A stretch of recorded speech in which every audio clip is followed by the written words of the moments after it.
जय राधा माधव कुंज बिहारी। जय राधा माधव कुंज बिहारी। जय गोपीजन वल्लभ गिरिवरधारी। गोपीजन वल्लभ गिरिवरधारी। यशोदानंदन व्रजजनरंजन जमुनतीरावनचारी।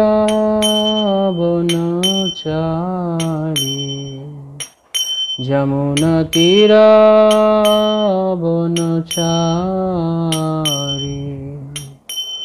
जय राधा माधव कुंज बिहारी।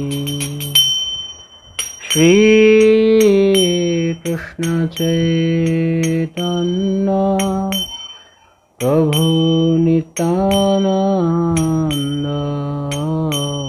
श्री अद्वैत गदाधर श्रीवासादि गौर भक्तवृंद। हरे कृष्णा कृष्णा कृष्णा हरे हरे, हरे राम राम राम हरे हरे। हरे कृष्णा कृष्णा कृष्णा हरे हरे, हरे राम राम राम हरे हरे। जय राधा माधव जय राधा माधव, राधा माधव जय राधा माधव। जय गौरनिताय गौरनिताय गौरनिताय जय गौरनिताय। जय रूप सनातन जय रूप सनातन, रूप सनातन जय रूप सनातन। जय जय प्रभुपाद प्रभुपाद प्रभुपाद प्रभुपाद। जय जय गुरुदेव गुरुदेव गुरुदेव गुरुदेव। गौर प्रेमानंदे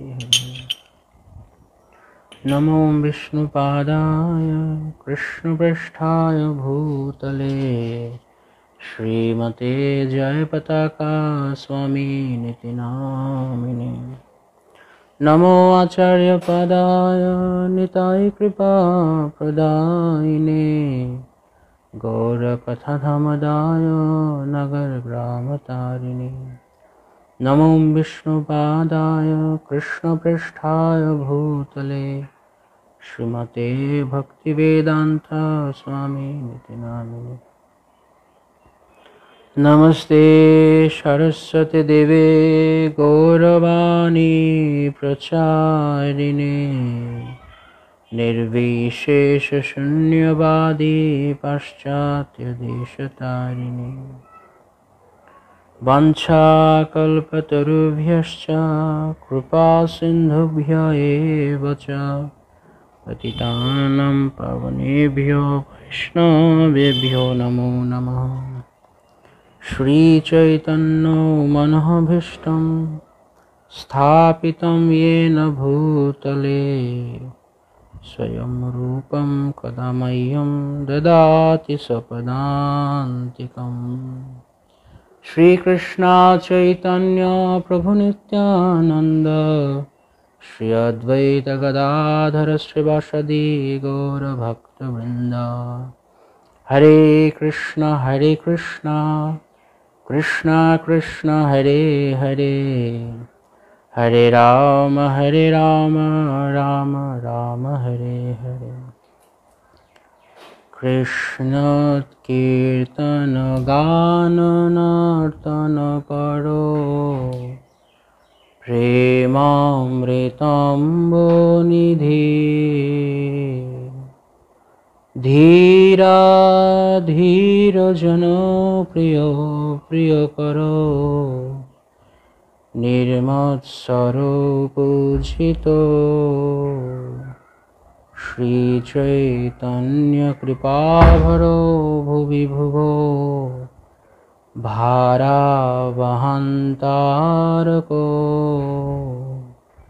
বন্দে রূপ সনাতনো রঘুযুগো, শ্রীজীব গোপালকো। নানা শাস্ত্র বিচারণৈক নিপুনো, সদ্ধর্ম সংস্থাপকো। লোকানাং হিতকারিণো ত্রিভুবনে, মান্নো শরণ্যকরো। রাধা কৃষ্ণ পদারবিন্দ ভজনা, নন্দেন মত্তালিকো। বন্দে রূপ সনাতনো রঘুযুগো, শ্রীজীব গোপালকো।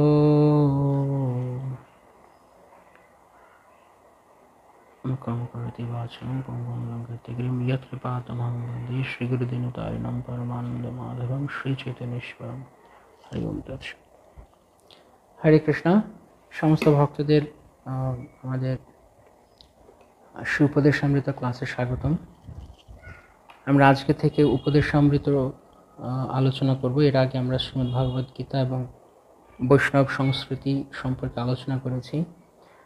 উপস্থিত সমস্ত ভক্তবৃন্দরা যারা রয়েছেন, নবরূপ গিরিধারী প্রভু, করুণাময় গোপাল কৃষ্ণ প্রভু, রবীন্দ্র গোপীনাথ প্রভু, রূপক দে প্রভু, চিন্ময়ী রাধিকা মাতাজি, বিপ্লব সরকার প্রভু, রণচ্ছর কৃষ্ণ বলরাম প্রভু, লক্ষ্মণ ভাবনিতায় প্রভু, অধীশ্বর গৌরাঙ্গ প্রভু, অমিত অধিকারী প্রভু, নির্মল মল্লিক প্রভু, গোপেন্দ্র গোপাল প্রভু, রসসাগর চৈতন্য প্রভু, সুভাষিনী তুঙ্গবিদ্যা মাতাজি, পলাশ রক্তন প্রভু, পঙ্কজ প্রভু, বিশ্বদেব বাসুদেব প্রভু, স্বর্ণাগুপ্ত মাতাজি, সুজন মণ্ডল প্রভু, মনাকর্ষণীয় রাধা মাতাজি, রাধা কিঙ্করী দেবীদাসী মাতাজি, পলাই কৃপা প্রভু, অমরেন্দ্র গোপেশ প্রভু, সৌরভ প্রভু, সঙ্গীতাময়ী কপি মাতাজি, সুভাষ প্রভু, অবতার রামানন্দ প্রভু, পূজেশ্বরী মাতাজি, সোমাললিতা মাতাজি, গুরুদাস প্রভু, আরাধিতা রোহিণী মাতাজি, মথুরাপতি প্রভু, আনন্দেশ্বর গৌর প্রভু এবং অমিত অধিকারী প্রভু, সমস্ত বৈষ্ণবদের এবং উপস্থিত আরও সমস্ত বৈষ্ণবদের শ্রীচরণে সশ্রদ্ধ দণ্ডবত প্রণাম। মোহন ব্রজরাজ প্রভু, হরে কৃষ্ণ, দণ্ডবত প্রণাম। তো উপদেশামৃত নাম শুনেই বোঝা যাচ্ছে না, উপদেশ অমৃত, কেবল অমৃত পরিপূর্ণতাতে। জিতু প্রভু, হরে কৃষ্ণ। তো শিল প্রভুপাদ তিনি উপদেশামৃত সম্পর্কে বলেছেন যে এই উপদেশ, শিল রূপ গোস্বামীর প্রদত্ত এই উপদেশ সমস্ত ভক্তদের অত্যন্ত কঠোরভাবে মেনে চলা উচিত এবং তবেই তার ভক্তি জীবনে সফলতা লাভ সম্ভব। তো আমি বলবো যে এর আগে আমরা শ্রীমদ্ ভগবদ গীতা এবং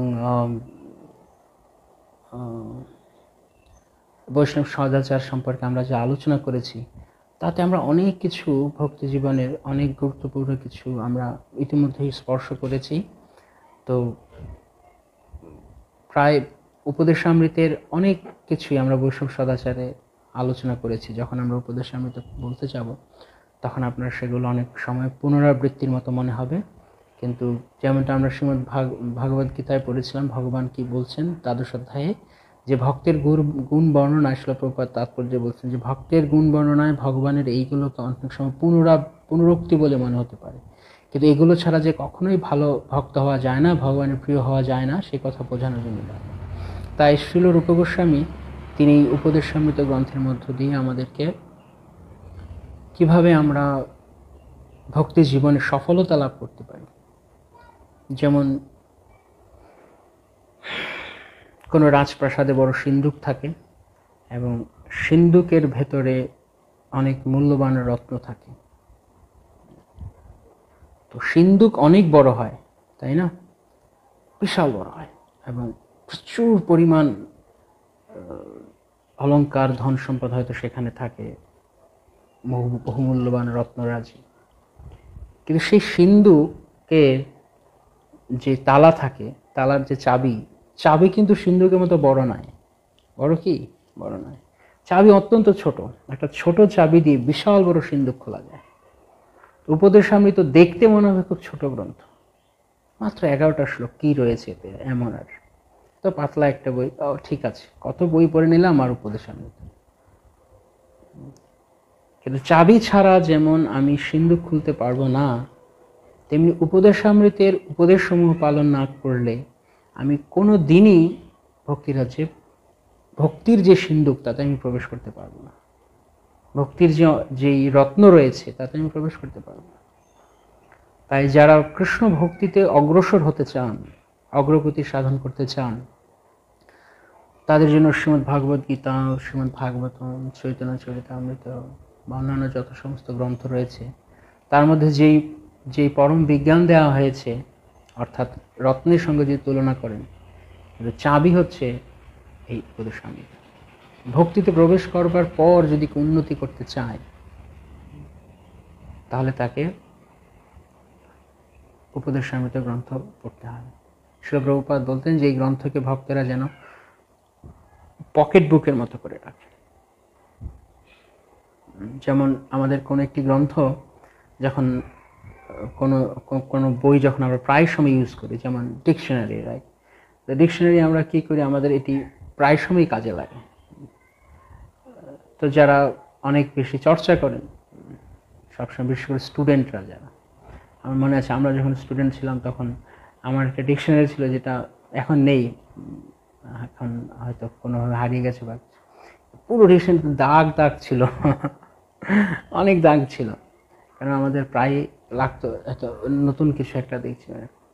তো সবসময় যেমন একটা রেফারেন্স বুক, রেডি রেফারেন্স, ঠিক তেমনি উপদেশামৃত হচ্ছে একটা রেফারেন্স বুক যে কোনো কিছুর জন্য। ভক্তিতে আমরা কতটুকু এগিয়ে গেছি, কতটুকু আমরা গভীরে প্রবেশ করতে পারছি, তা দেখিয়ে দিব উপদেশামৃত। তো চলুন আর বেশি না বলে বরং গ্রন্থের স্বাদ আস্বাদন করার চেষ্টা করি। শ্রী রূপ গোস্বামী তিনি আমাদেরকে যা দিয়েছেন। আমরা এই রূপ গোস্বামী আমাদের সমস্ত গৌড়ীয় বৈষ্ণবদের জীবনে এক অতি অন্যতম আচার্য। কেন কি? শ্রী রূপ গোস্বামী তিনি শ্রী চৈতন্য মহাপ্রভুর যে মনোবিলাস, অর্থাৎ সারা জগৎ জুড়ে এই ভক্তির মহিমা প্রচারিত হোক, সেটি রূপ গোস্বামী প্রথম তিনি তার বাস্তব রূপদান করেছেন। কি প্রচারিত হবে? মহাপ্রভুর বাণী। তো মহাপ্রভুর বাণী কি, মহাপ্রভুর মনোবিলাস কি, সেটি কে আমাদেরকে জানিয়েছেন, কার মাধ্যমে সেটি জগতে প্রচারিত হয়েছে, সেটি সেই ধারাকে প্রথম প্রবাহিত করেছেন কে? শ্রী রূপ গোস্বামী। তাই বলা হচ্ছে শ্রী চৈতন্য মহাপ্রভুর মনোভীষ্ট তিনি পূরণ করেছেন। শ্রী চৈতন্য মনোভীষ্টম স্থাপিতম ইয়েন ভূতলে, এই ধরাধামে যিনি ভগবান শ্রী চৈতন্য মহাপ্রভুর মনোবিলাসকে স্থাপন করেছেন। সেই জন্য আমরা শ্রী রূপ গোস্বামীর ধারায় আমরা, তাই আমাদেরকে বলা রূপানুগ গৌড়ীয় বৈষ্ণব। অনেক ধরনের গৌড়ীয় বৈষ্ণব আছে বা বৈষ্ণব অনেক ধরনের আছে, কিন্তু শ্রীল প্রভুপাদ আমাদের যে ধারায় নিয়ে এসেছেন, আমাদের যে পরম্পরার সঙ্গে আমরা যুক্ত হয়েছি, আমরা হচ্ছে রূপানুগ। শ্রী চৈতন্য মহাপ্রভুর পরে গুরু পরম্পরার ধারায় দেখবেন শ্রী রূপ গোস্বামীর নাম। শ্রী রূপ গোস্বামীর ধারায় আমরা রয়েছি। শ্রীল প্রভুপাদ এই গ্রন্থের ভূমিকায় লিখছেন। এই উপদেশামৃত গ্রন্থের ভূমিকা অত্যন্ত গুরুত্বপূর্ণ।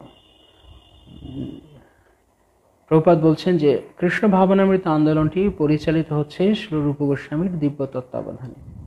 গৌড়ীয় বৈষ্ণব মণ্ডলী অর্থাৎ বঙ্গদেশীয় বৈষ্ণবেরা অধিকাংশই শ্রী চৈতন্য মহাপ্রভুর অনুগামী, আর তারই সাক্ষাৎ শিষ্য হলেন বৃন্দাবনের স্বরগোস্বামীরা। তাই শ্রী নরোত্তম দাস ঠাকুর গেয়েছেন রূপ রঘুনাথ পদে হইবে আকুতি, কবে হাম বুঝব সে যুগল প্রীতি। যখন শ্রীরূপ গোস্বামী প্রমুখ স্বরগোস্বামীদের শাস্ত্র সম্ভার আমি হৃদয়ঙ্গম করতে আগ্রহী হব, তখনই শ্রী শ্রী রাধাকৃষ্ণের অপ্রাকৃত দিব্য প্রেমলীলার মর্ম উপলব্ধি করতে সক্ষম হব। যখন আমরা এই গোস্বামীগণের গ্রন্থসমূহ যা শিল প্রভুপাদ আমাদের জন্য দিয়েছেন, শিল প্রভুপাদের তাৎপর্য সমেত সেই গ্রন্থ যখন আমরা পড়ব, তখনই আমরা কেবলমাত্র শ্রী শ্রী রাধাকৃষ্ণের অপ্রাকৃত দিব্য প্রেমলীলা উপলব্ধি করতে সক্ষম হব। ভক্তি রাজ্যে কখনো আমরা কাউকে টপকে যেতে পারি না, এটি হচ্ছে অবরোহ পন্থা। এটি অবরোহ পন্থা, এখানে কৃপা নিচের দিকে প্রবাহিত হয়। তাই পরম্পরাক্রমে গুরুবর্গদের মাধ্যমে আমরা কেবলমাত্র সামনের দিকে এগিয়ে যেতে পারি।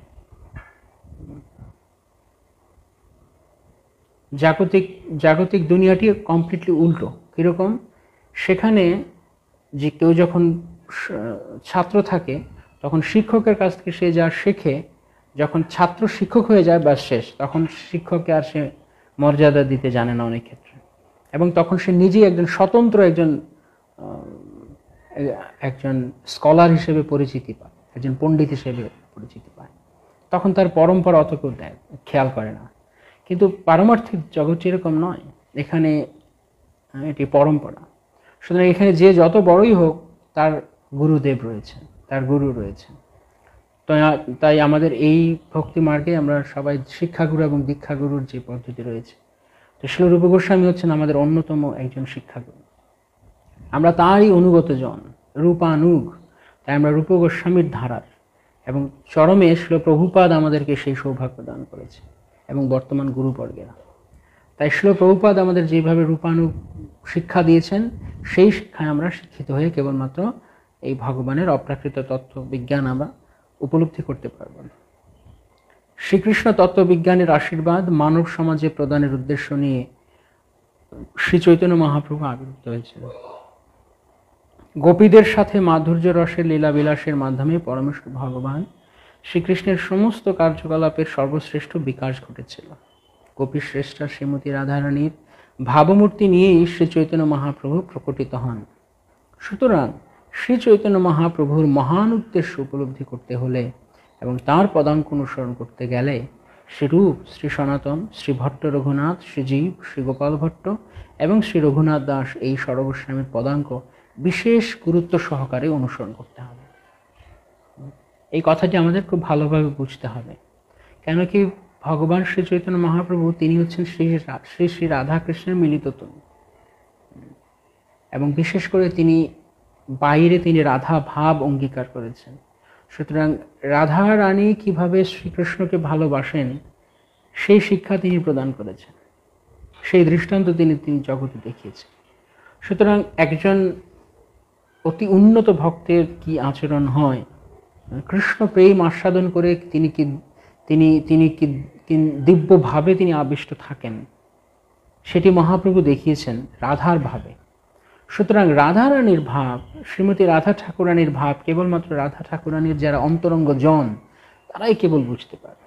আর শ্রীমতী রাধারানীর অন্তরঙ্গ জনের মধ্যে ললিতা বিশাখা হচ্ছেন সবচাইতে আরও অন্তরঙ্গ, এবং ললিতা বিশাখা তাদের দুজনের মধ্যে ললিতা আরও অন্তরঙ্গ। এবং এই ললিতা দেবীর যিনি প্রধান সহকারী তিনি হচ্ছেন শ্রী রূপমঞ্জুরি। সখীদের যারা সহকারীরা থাকেন তারা হচ্ছেন মঞ্জুরি। তো এই শ্রী রূপমঞ্জুরি তিনি এই অধুনা কলিতে তিনি রূপ গোস্বামী রূপে আবির্ভূত হয়েছে। তাই শ্রীমতী রাধারানীর মনোভাব, অর্থাৎ ভগবান শ্রী চৈতন্য মহাপ্রভু মনোভাব পূর্ণরূপে যিনি জানেন, পূর্ণরূপে যিনি বুঝতে পারেন, তিনি হচ্ছেন শ্রী রূপ গোস্বামী।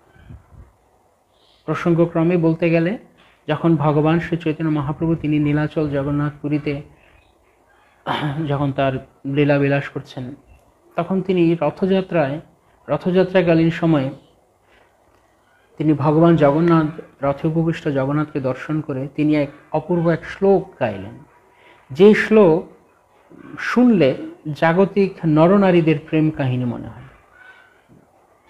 যেমন আমরা বিভিন্ন চলচ্চিত্রে যেমন দেখায় নায়ক নায়িকার প্রেম, সেরকম মনে হয়। শ্রীমতী রাধারানীর, শ্রী চৈতন্য মহাপ্রভু হচ্ছেন শ্রী রাধা, আর শ্যামসুন্দর জগন্নাথ হচ্ছেন স্বয়ং কৃষ্ণ। তো রাধারানী তিনি কৃষ্ণের বিরহে তিনি যে মনোভাব তিনি বলছেন, সে কথা কে বুঝতে পারে? তো সেই অপূর্ব শ্লোক যখন তিনি উচ্চারণ করলেন, তখন যারা কনিষ্ঠ জনেরা, যারা রসজ্ঞ নয়, তারা ভুল ভেবেছে, তারা বুঝতে পারে। যারা হয়তো ভক্ত কিন্তু অতটা অধিক উপলব্ধি নেই, তারা ভাবলেন কোনো এক গভীর তত্ত্ব সমন্বিত শ্লোক, তা কেউ বুঝতে পারেনি। কেবল শ্রীমন মহাপ্রভু এবং জগন্নাথ এবং সম্মুখস্থ স্বরূপ দামোদর ভক্ত তিনি বুঝতে পেরেছেন। পরবর্তীতে যখন ভগবান চৈতন্য মহাপ্রভু তিনি একদিন শ্রী রূপ গোস্বামীর কুটিরে এলেন, যেখানে তিনি থাকতেন, সেখানে এসে দেখলেন রূপ গোস্বামী তখন মধ্যাহ্নে স্নান করতে গিয়েছে। তো রূপ গোস্বামী স্নান করতে গিয়েছেন, মহাপ্রভু এসে দেখছেন যে তার যেই ছোট্ট কুঁড়ে ঘর, সেখানে তার চালে অর্থাৎ সেই কুঁড়ে ঘরের চালে একটি তাল পাতা গোজা। তো মহাপ্রভু বের করে মহাপ্রভু পড়ে দেখছে, সেই একই রকম ভাবে রূপ গোস্বামী একটি শ্লোক রচনা করেছে। অথচ মহাপ্রভু যখন ওই শ্লোক উচ্চারণ করেন, তখন সেখানে রূপ গোস্বামী ছিলেন। মহাপ্রভু কখনো রূপ গোস্বামীর কাছে সেই মনোভাব ব্যক্ত করেন। তো মহাপ্রভু সেই শ্লোক পড়ে তিনি এত আনন্দে অভিভূত হয়েছেন যে তিনি স্বরূপ দামোদরকে বলছেন, রূপ কিভাবে আমার মনোভাব বুঝল। আর রূপ গোস্বামীর হাতের লেখা ঠিক মুক্তর মতো ছিল। মুক্ত যেরকম সুন্দর, সেরকম হাতের লেখা। শ্রীরূপের আখর যেন মুকুতার পাপি। তো মহাপ্রভু স্বরূপ দামোদরকে বললেন, তো স্বরূপ দামোদর বললেন, প্রভু তুমি যেমন ভাব প্রকাশ করলে সে তেমন বুঝলো। তুমি অন্তর থেকে অনুপ্রেরণা না দিলে কে তোমার মনোভাব বুঝতে পারে? তখন রূপ গোস্বামী সেই মাত্র ওই সময় তিনি স্নান করে ফিরলেন। মহাপ্রভু জিজ্ঞেস করলেন যে, রূপ তুমি কিভাবে আমার মনোভাব বুঝলে? পিঠে চাপড় মেরে তাকে প্রশংসা করলেন। রূপ গোস্বামী খুব লজ্জিত হয়ে গেলেন, হ্যাঁ এই শ্লোকটা লিখলাম, প্রভু এসে পড়লো এরকম। তো সেরকম যে শ্রী চৈতন্য মহাপ্রভুর মনোভীষ্ট তিনি বুঝতেন, তাই যেহেতু তিনি মনোভাব বুঝতেন, তাই তিনি মনোভাবকে জগতে স্থাপনও করতে পেরেছেন।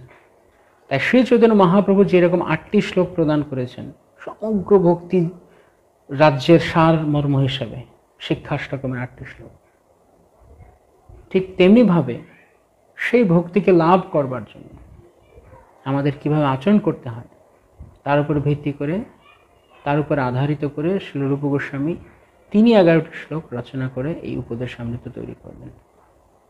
উপদেশ অমৃত, অমৃতময় উপদেশ। উপদেশগুলো শুনতে গেলে কখনো কখনো কড়া মনে হবে। সামনের দিনগুলোতে যদি আপনারা থাকেন আমাদের সঙ্গে, শুনতে মনে হবে যেন করলার মতো লাগছে কিছু কিছু কথা, কিন্তু আসলে যারা অনুরাগী ভক্ত তাদের কাছে অমৃতের মতো লাগবে। আমরা সাধারণত করলা খেতে চাই না, নিম পাতা ভালো লাগে না, শুধু সবসময় আমরা মিষ্টি পায়েস খেতে চাই, প্রিয় বস্তু। ঠিক যেমন মিষ্টি খেতে ভালো লাগে, কিন্তু অতিরিক্ত মিষ্টি শরীরের পক্ষে হানিকারক। তেতো খেতে ভালো না লাগলেও শরীরের পক্ষে উপকারী। ঠিক তেমনি উপদেশামৃতের যে কথা, সেগুলো শুনতে কড়া শোনা গেল উপকারী।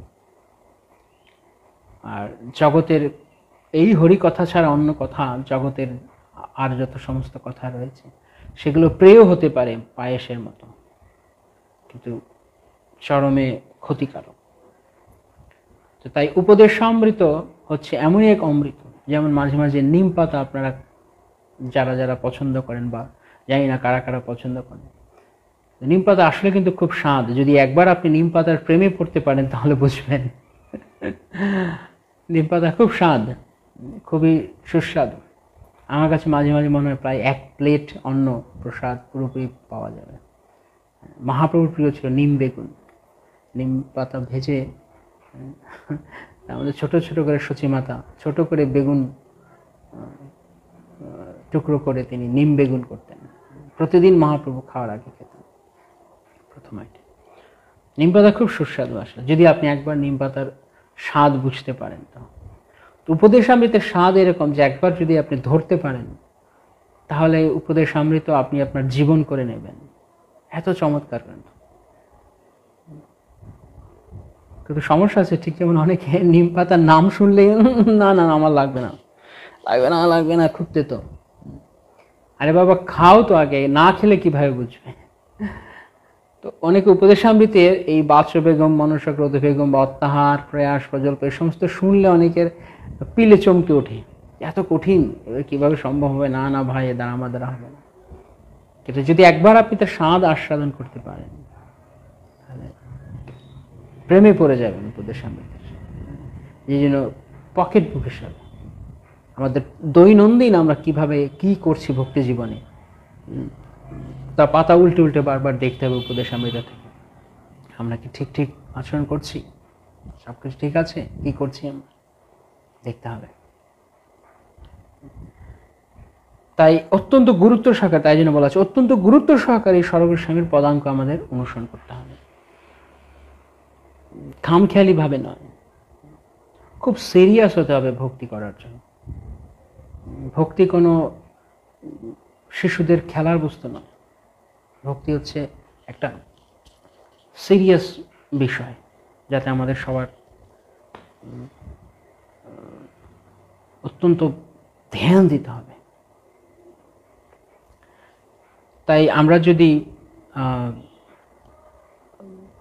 এই উপদেশামৃতকে আমাদের প্রাণের বন্ধু করে নিতে পারি, প্রাণসম, তাহলে আমরা সেফ থাকবো ভক্তি জীবনে, খুব নিরাপদ থাকবো।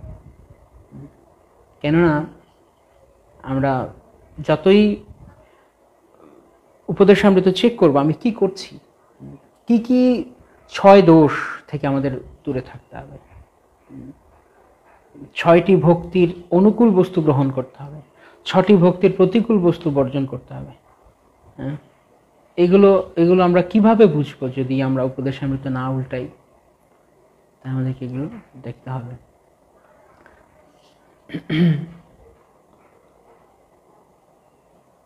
পিঠার আইটেম জেনারেলি ফেভারিট।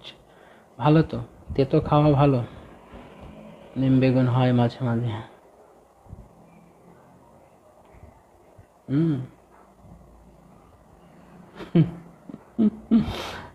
না, ওর গিরিধারী প্রভু বলছে আমি পছন্দ করতাম না, গৌর প্রেমের কথা স্মরণ করে। হ্যাঁ, প্রকৃতপক্ষে এগুলো মহাপ্রভুর প্রিয়। যেমন পাট শাক, মহাপ্রভু গুরু মহারাজ ওনার গৌরাঙ্গ গ্রন্থে লিখেছেন যে পাট শাক খেলে কৃষ্ণ প্রেম হয়, গৌর প্রেম হয়। তাই যখন আপনি পাট শাক পাবেন তখন আপনার কাছে বুঝতে পারবেন, আপনি তখন মনে করবেন যে গৌর প্রেমের কথা। ভক্তিবিনোদ ঠাকুরও গেয়েছেন, গৌর প্রিয় শাক সেবনে জীবন সার্থক মানি। তো এইগুলো হচ্ছে আমাদের প্রকৃতরূপে আহার্য। আমরা আজকালকার দিন অনেক ধরনের আহার্য তৈরি করে ফেলেছি, এটা সেটা অনেক পাশ্চাত্যের আইটেম। এগুলো সব উপদেশামৃত আলোচনায় আসবে। মহাপ্রভুর ভক্তগণের কি আচরণ, শাকপত্র ফলমূলে উদর ফল। মহাপ্রভু রঘুনাথ দাস গোস্বামীকে বলেছেন, বৈরাগীর কৃত্য সদা নাম সংকীর্তন, শাকপত্র ফলমূলে উদর ভরণ। ওকে, তো শ্রীল রূপ গোস্বামী ছিলেন সকল গোস্বামীদের মধ্যে শীর্ষস্থানীয় এবং আমাদের কার্যকলাপে পথ নির্দেশের উদ্দেশ্যে এই উপদেশামৃত গ্রন্থখানি অনুসরণ করার জন্য তিনি আমাদের প্রদান করেছেন। পথ নির্দেশ অর্থাৎ আমরা যখন কোথাও যেতে চাই, আমরা আমাদের গন্তব্যে যখন যাব তখন রোডে অনেকগুলো কি বলে মার্ক, অনেক জায়গায় চিহ্ন দেওয়া থাকে না, সাইন থাকে, সাইনবোর্ড বা সাইন থাকে যে এদিকে যান, ওদিকে যান, সামনে গর্ত আছে, রাস্তার কাজ চলছে, খনন কার্য চলছে, সাবধান, এরকম বিভিন্ন ধরনের।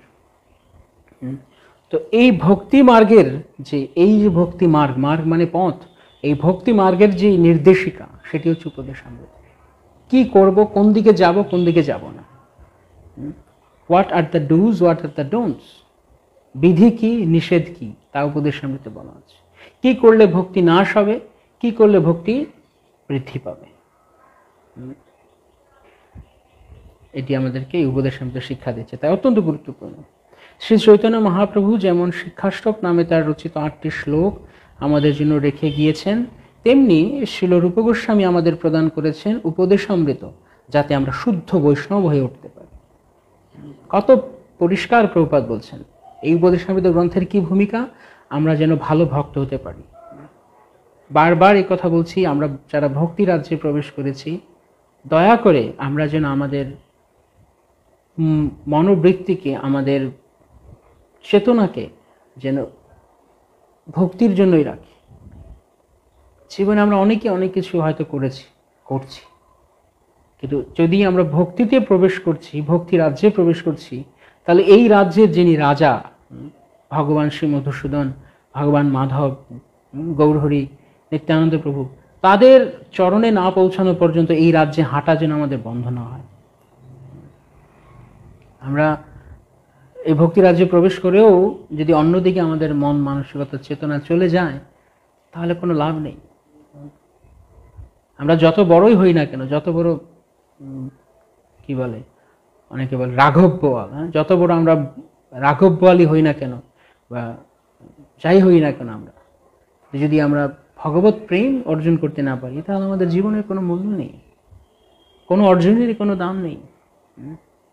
যে ভগবানের জন্য ক্রন্দন করতে পারে না, তার সম্পূর্ণ জীবন বৃথা। যে ভগবানকে অনুভব করতে পারে না, তার জীবন বৃথা। তার অনেক ধরনের কোয়ালিফিকেশন থাকলেও সেগুলো ভগবানের কাছে গ্রহণীয় নয়, গ্রাহ্য নয়। তাই আমরা যদি গুরুদেবকে, শ্রীল প্রভুপাদকে, ভগবানকে সন্তুষ্ট করতে চাই, তাহলে আমাদের উপদেশামৃতের আশ্রয় নিতে হবে। কড়া কথা শোনা ভালো, কড়া কথা শোনা ভালো। বাংলায় বলে রুচুক না রুচুক খাও তিতা, বুঝো না বুঝো পর গীতা। যদি আমরা নিম বা করলা এরকম তেতো বস্তু খাই, ভালো লাগুক আর নাই লাগুক, তা ক্রিয়া করবে। বরং যে কষ্ট করে মানুষ হয় সে অনেক ভালো। যে ছাত্র কষ্ট করে পড়াশোনা করে, যে ছেলেমেয়েরা ছোট থেকে কষ্ট করে বড় হয়, তারা জীবনে কষ্টের মূল্য স্বরূপ জীবনের অর্থ বোঝে। দেখবেন যারা সোনার চামচ মুখে নিয়ে জন্মায়, বাবা মায়ের পয়সা উড়িয়ে বেড়ায়, জীবনে কোনো কিছুকে পাত্তা দেয় না। হয়তো বাইরে সাইজ অনেক ঢোপসা, কিন্তু একটুখানি টুকো লাগলেই, একটা টোকা লাগলেই শেষ হয়ে যায়, পড়ে যাবে, কেননা তার সহন ক্ষমতা নেই। সবসময় মানে আদরে আদরে বড় হয়েছে। ঠিক তেমনিভাবে যদি আমরা আমাদের ভক্তি জীবনে যদি কড়া কথার শাসনে, কড়া শাসনে মানুষ না হই, মানে বলতে চাইছি কড়া শাসনের যদি আমরা ভক্ত না হই, তাহলে আমরা সহজে ঠিক হব না। সামান্য একটু প্রতিকূলতা আসলে, প্রতিবন্ধকতা আসলে আমরা ঝরে পড়ে যাব। আর প্রতিকূলতা কি আসবে না? ভক্তি জীবনে অবশ্যই প্রতিকূলতা আসবে, অবশ্যই প্রতিকূলতা আসবে। দুঃখালয় মশাশ্বতম। গুরু মহারাজ কালকে দীক্ষার ক্লাসে বলছিলেন যে তোমরা আজকে যারা দীক্ষা গ্রহণ করছো, তারা কেউ মনে করো না যে আজকে থেকে জীবন খুব সহজ হয়ে গেল, খুব সুন্দর হয়ে গেল। প্রতিকূলতা, প্রতিবন্ধকতা, দুঃখ থাকাই জীবনের ধর্ম, থাকবেই। বরং এই দুঃখগুলোকে, এই প্রতিকূলতাগুলোকে যেগুলোকে অ্যাডজাস্ট করে চলতে পারে, যেগুলোকে মোকাবেলা করতে জানে, যেমন বলে না যে কষ্টে মানুষ হয়েছে রে, তাই ভালো বোঝে। সত্যিকার অর্থে তাই। কষ্টে যখন কেউ মানুষ হবে, তখন সে জীবনের মূল্য দিতে বুঝবে। কিন্তু যে কষ্ট করেনি সে কি বুঝবে? ছোটবেলা থেকে আরাম করে বড় হয়েছে। ভক্তিতে যদি আগে বাড়তে হয় তো কষ্ট করতে হবে এবং খুব সিরিয়াস হতে হবে। সারা বছর যে ছেলে পড়াশোনা করবে না, এদিক ওদিক করে ঘুরবে, সে পরীক্ষার আগে তো সে তো মাথার চুল ছিঁড়বেই।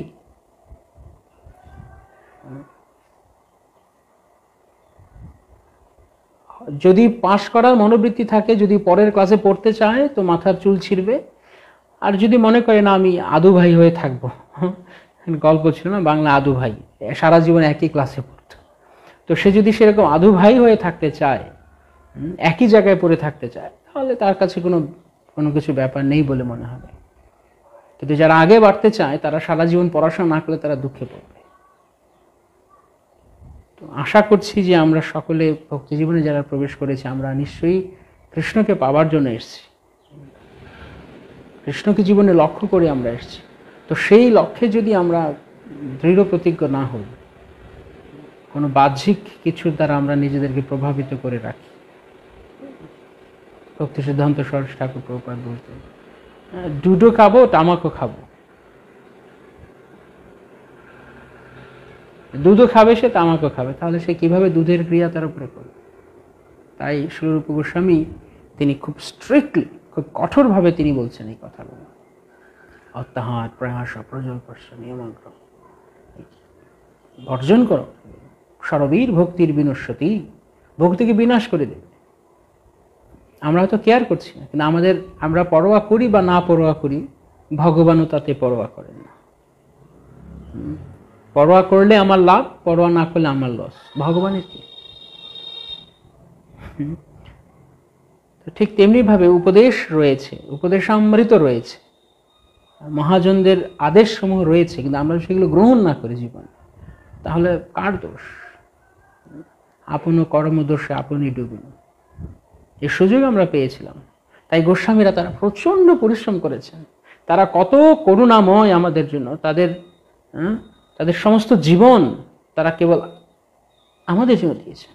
ভাবা যায় গোস্বামীরা, রূপ গোস্বামী, সনাতন গোস্বামী, রঘুনাথ দাস, জীব গোস্বামী, এনারা চাইলে সবসময় মহাপ্রভুর সঙ্গে থাকতে পারতেন, কিন্তু মহাপ্রভু না, তোমরা বৃন্দাবনে যাও, ব্রজে যাও, ভক্তির শাস্ত্র প্রণয়ন করো, লুপ্ত তীর্থ উদ্ধার করো, জগতে কৃষ্ণ ভক্তির ধারাকে উন্মোচিত করো। তাই তারা হচ্ছেন প্রকৃত বৈষ্ণব, যিনি মহাত্মা, যিনি মহান্ত, মহাভাগবত।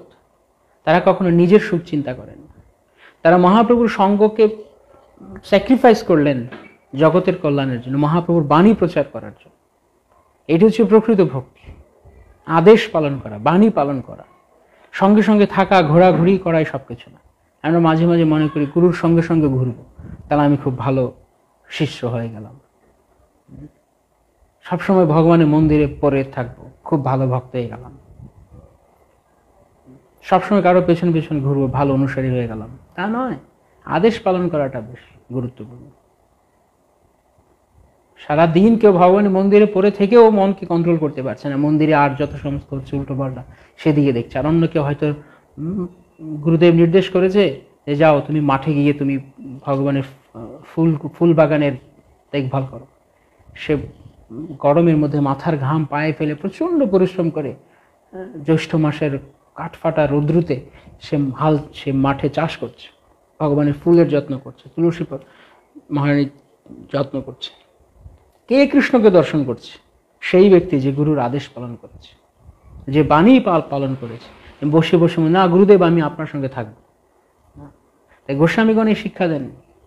তারা বিপ্রলম্বভাবে, তারা বিরহভাবে ভগবত সেবার উদাহরণ স্থাপন করেছে।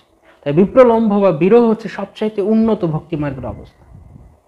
মহাপ্রভুর সঙ্গ তারা, মহাপ্রভু আদেশ করলেন, বাস চলে গেলেন বৃন্দাবন।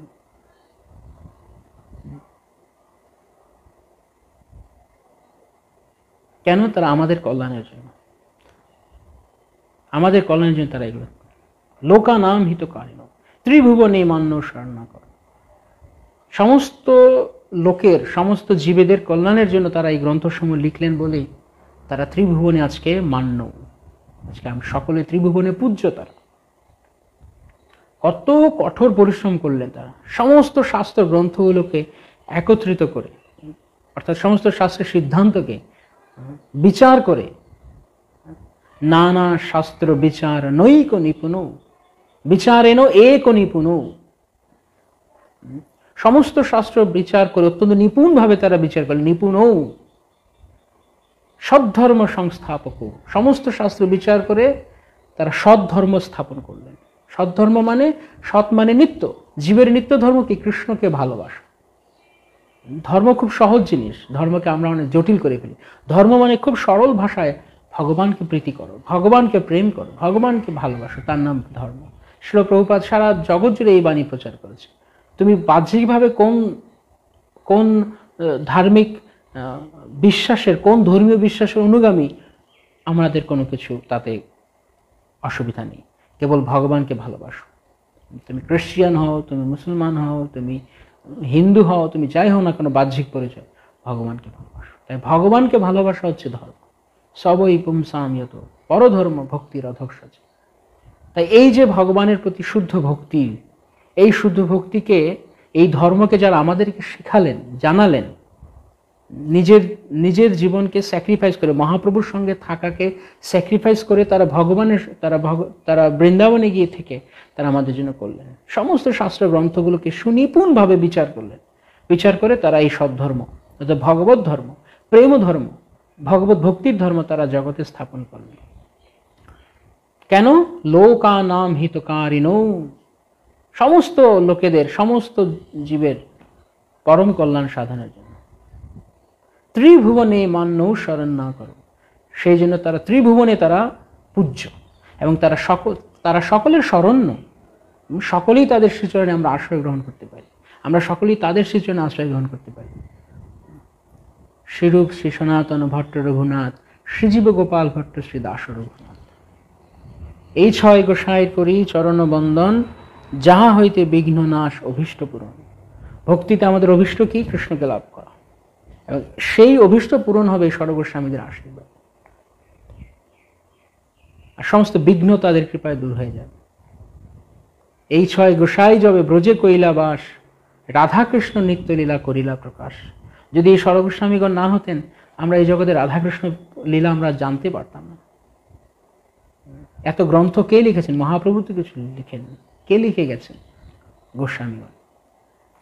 তারা সেই অমৃত সম্পদ আমাদেরকে দান করেছে, আর সেই সমস্ত থেকে নিষ্কর্ষ বের করে শ্রীল প্রভুপাদ আমাদেরকে দিয়েছেন, সার বস্তুকে।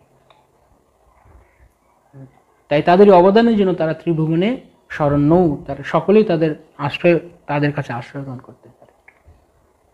এবং এইভাবে শাস্ত্র আলোচনার মাধ্যমে তারা সব সময় কি করতেন? রাধা কৃষ্ণ পদারবিন্দ ভজনা নন্দিন মতালিকো। শ্রী শ্রী রাধাকৃষ্ণের পাদপদ্ম, চরণরূপ যে পদ্ম ফুল, সে পদ্ম ফুলে তারা ভ্রমরের মতো মত্তালিকো, তারা মত্ত হয়ে থাকতেন। যেমন ফুলের মধ্যে কোনো ভ্রমরা মত্ত হয়ে থাকে, তেমনি শ্রী শ্রী রাধাকৃষ্ণের পদারবিন্দে, রাধাকৃষ্ণের চরণ রূপ পাদ পদ্মে, চরণ পদ্মে তারা সবসময় মত্ত হয়ে থাকতেন। তাই আমরা সেই সর্বস্বামীদের শ্রীচরণ বন্দনা করি। বন্দে রূপ সনাতন রঘুযুগ শ্রীজীব গোপাল। শ্রী শ্রী শ্রী শ্রী রূপ গোস্বামী, শ্রী সনাতন গোস্বামী আদি সর্বস্বামী বৃন্দ কি জয়। তো এইভাবে তারা আমাদেরকে শুদ্ধ বৈষ্ণব হয়ে ওঠার সুযোগ দিয়েছেন। সমস্ত প্রকার পারমার্থিক কার্যকলাপে মানুষের প্রথম কর্তব্য হলো তার মন এবং ইন্দ্রিয়াদির সংযম। আমরা যে ভক্তিযোগ অনুসরণ করতে চাই, তার মূল সফলতা নির্ভর করছে আমরা কতটুকু ইন্দ্রিয় সংযম করছি তার উপর। মন এবং ইন্দ্রিয় সংযম, মন এবং ইন্দ্রিয়াদির সংযম না করলে পারমার্থিক জীবনে কেউই অগ্রসর হতে পারে না। এই জড়জগতের মধ্যে প্রত্যেকেই রজ ও তমগুণে নিমজ্জিত হয়ে রয়েছে। যদি আমাদের মন একটি ইন্দ্রিয়, মন এবং অন্যান্য ইন্দ্রিয় সমূহকে যদি আমরা সংযত করতে না পারি, তাহলে আমরা ভক্তি জীবনে অগ্রসর হতে পারব না। শ্রীল প্রভুপাদ বলতেন যে কে কতটুকু ভক্তি মার্গে অগ্রগতি সাধন করতে পেরেছে, তার প্রমাণ হচ্ছে সে কতটুকু তার মন এবং আদি অন্যান্য ইন্দ্রিয়ের বেগগুলোকে সংযত করতে পেরেছে, কৃত্রিমভাবে নয়, ভগবত ভক্তির মাধ্যমে। এবং আমরা এই জগতে সকলে আমরা রজতম গুণে নিমজ্জিত হয়ে রয়েছি। শ্রী রূপ গোস্বামীর নির্দেশ অনুসারে অবশ্যই মানুষকে সত্যগুণের স্তরে উন্নতি হতে হবে, এবং কিভাবে আরো উন্নতি করা যায় তা সবই তখন উদ্ঘাটিত হতে থাকে। কমপক্ষে আমাদেরকে সত্যগুণের স্তরে আসতে হবে, কারণ সত্যগুণ থেকে মূলত ভগবত ভক্তি শুরু হয়। রজতম গুণে যে ভক্তি, সেই ভক্তি ভগবানকে আকৃষ্ট করে না। সত্যগুণের কথা আমরা বলছি যে সত্যগুণ হচ্ছে ভগবত ভক্তি অনুশীলনের উর্বর ভূমি। কেবল ভূমি হলেই যেমন শস্য পাবেন না আপনি, তাতে বীজ প্রদান করে যথাযথভাবে চাষ করতে হবে, যত্ন নিতে হবে, তারপর শস্য ফলবে। ঠিক তেমনি কেবল সত্যগুণ থাকাই যথেষ্ট নয়। সত্যগুণের স্তর থেকে ভালো করে যখন আমরা ভগবত ভক্তি অনুসরণ করব, শ্রবণ কীর্তন আদি সমস্ত ভক্তি অঙ্গগুলো সাধন করতে থাকব, তখন আমাদের ভক্তি লতিকা বৃদ্ধি পেতে থাকবে এবং ক্রমে ক্রমে তা ভগবানের শ্রী চরণ কমলে আশ্রয় গ্রহণ করবে। কিন্তু সত্যগুণের স্তরে কমপক্ষে আসতে হবে, এই কথা এখানে বলা হচ্ছে। সত্যগুণের কথা আমরা শ্রীমদ্ ভগবত গীতা আলোচনা করেছি।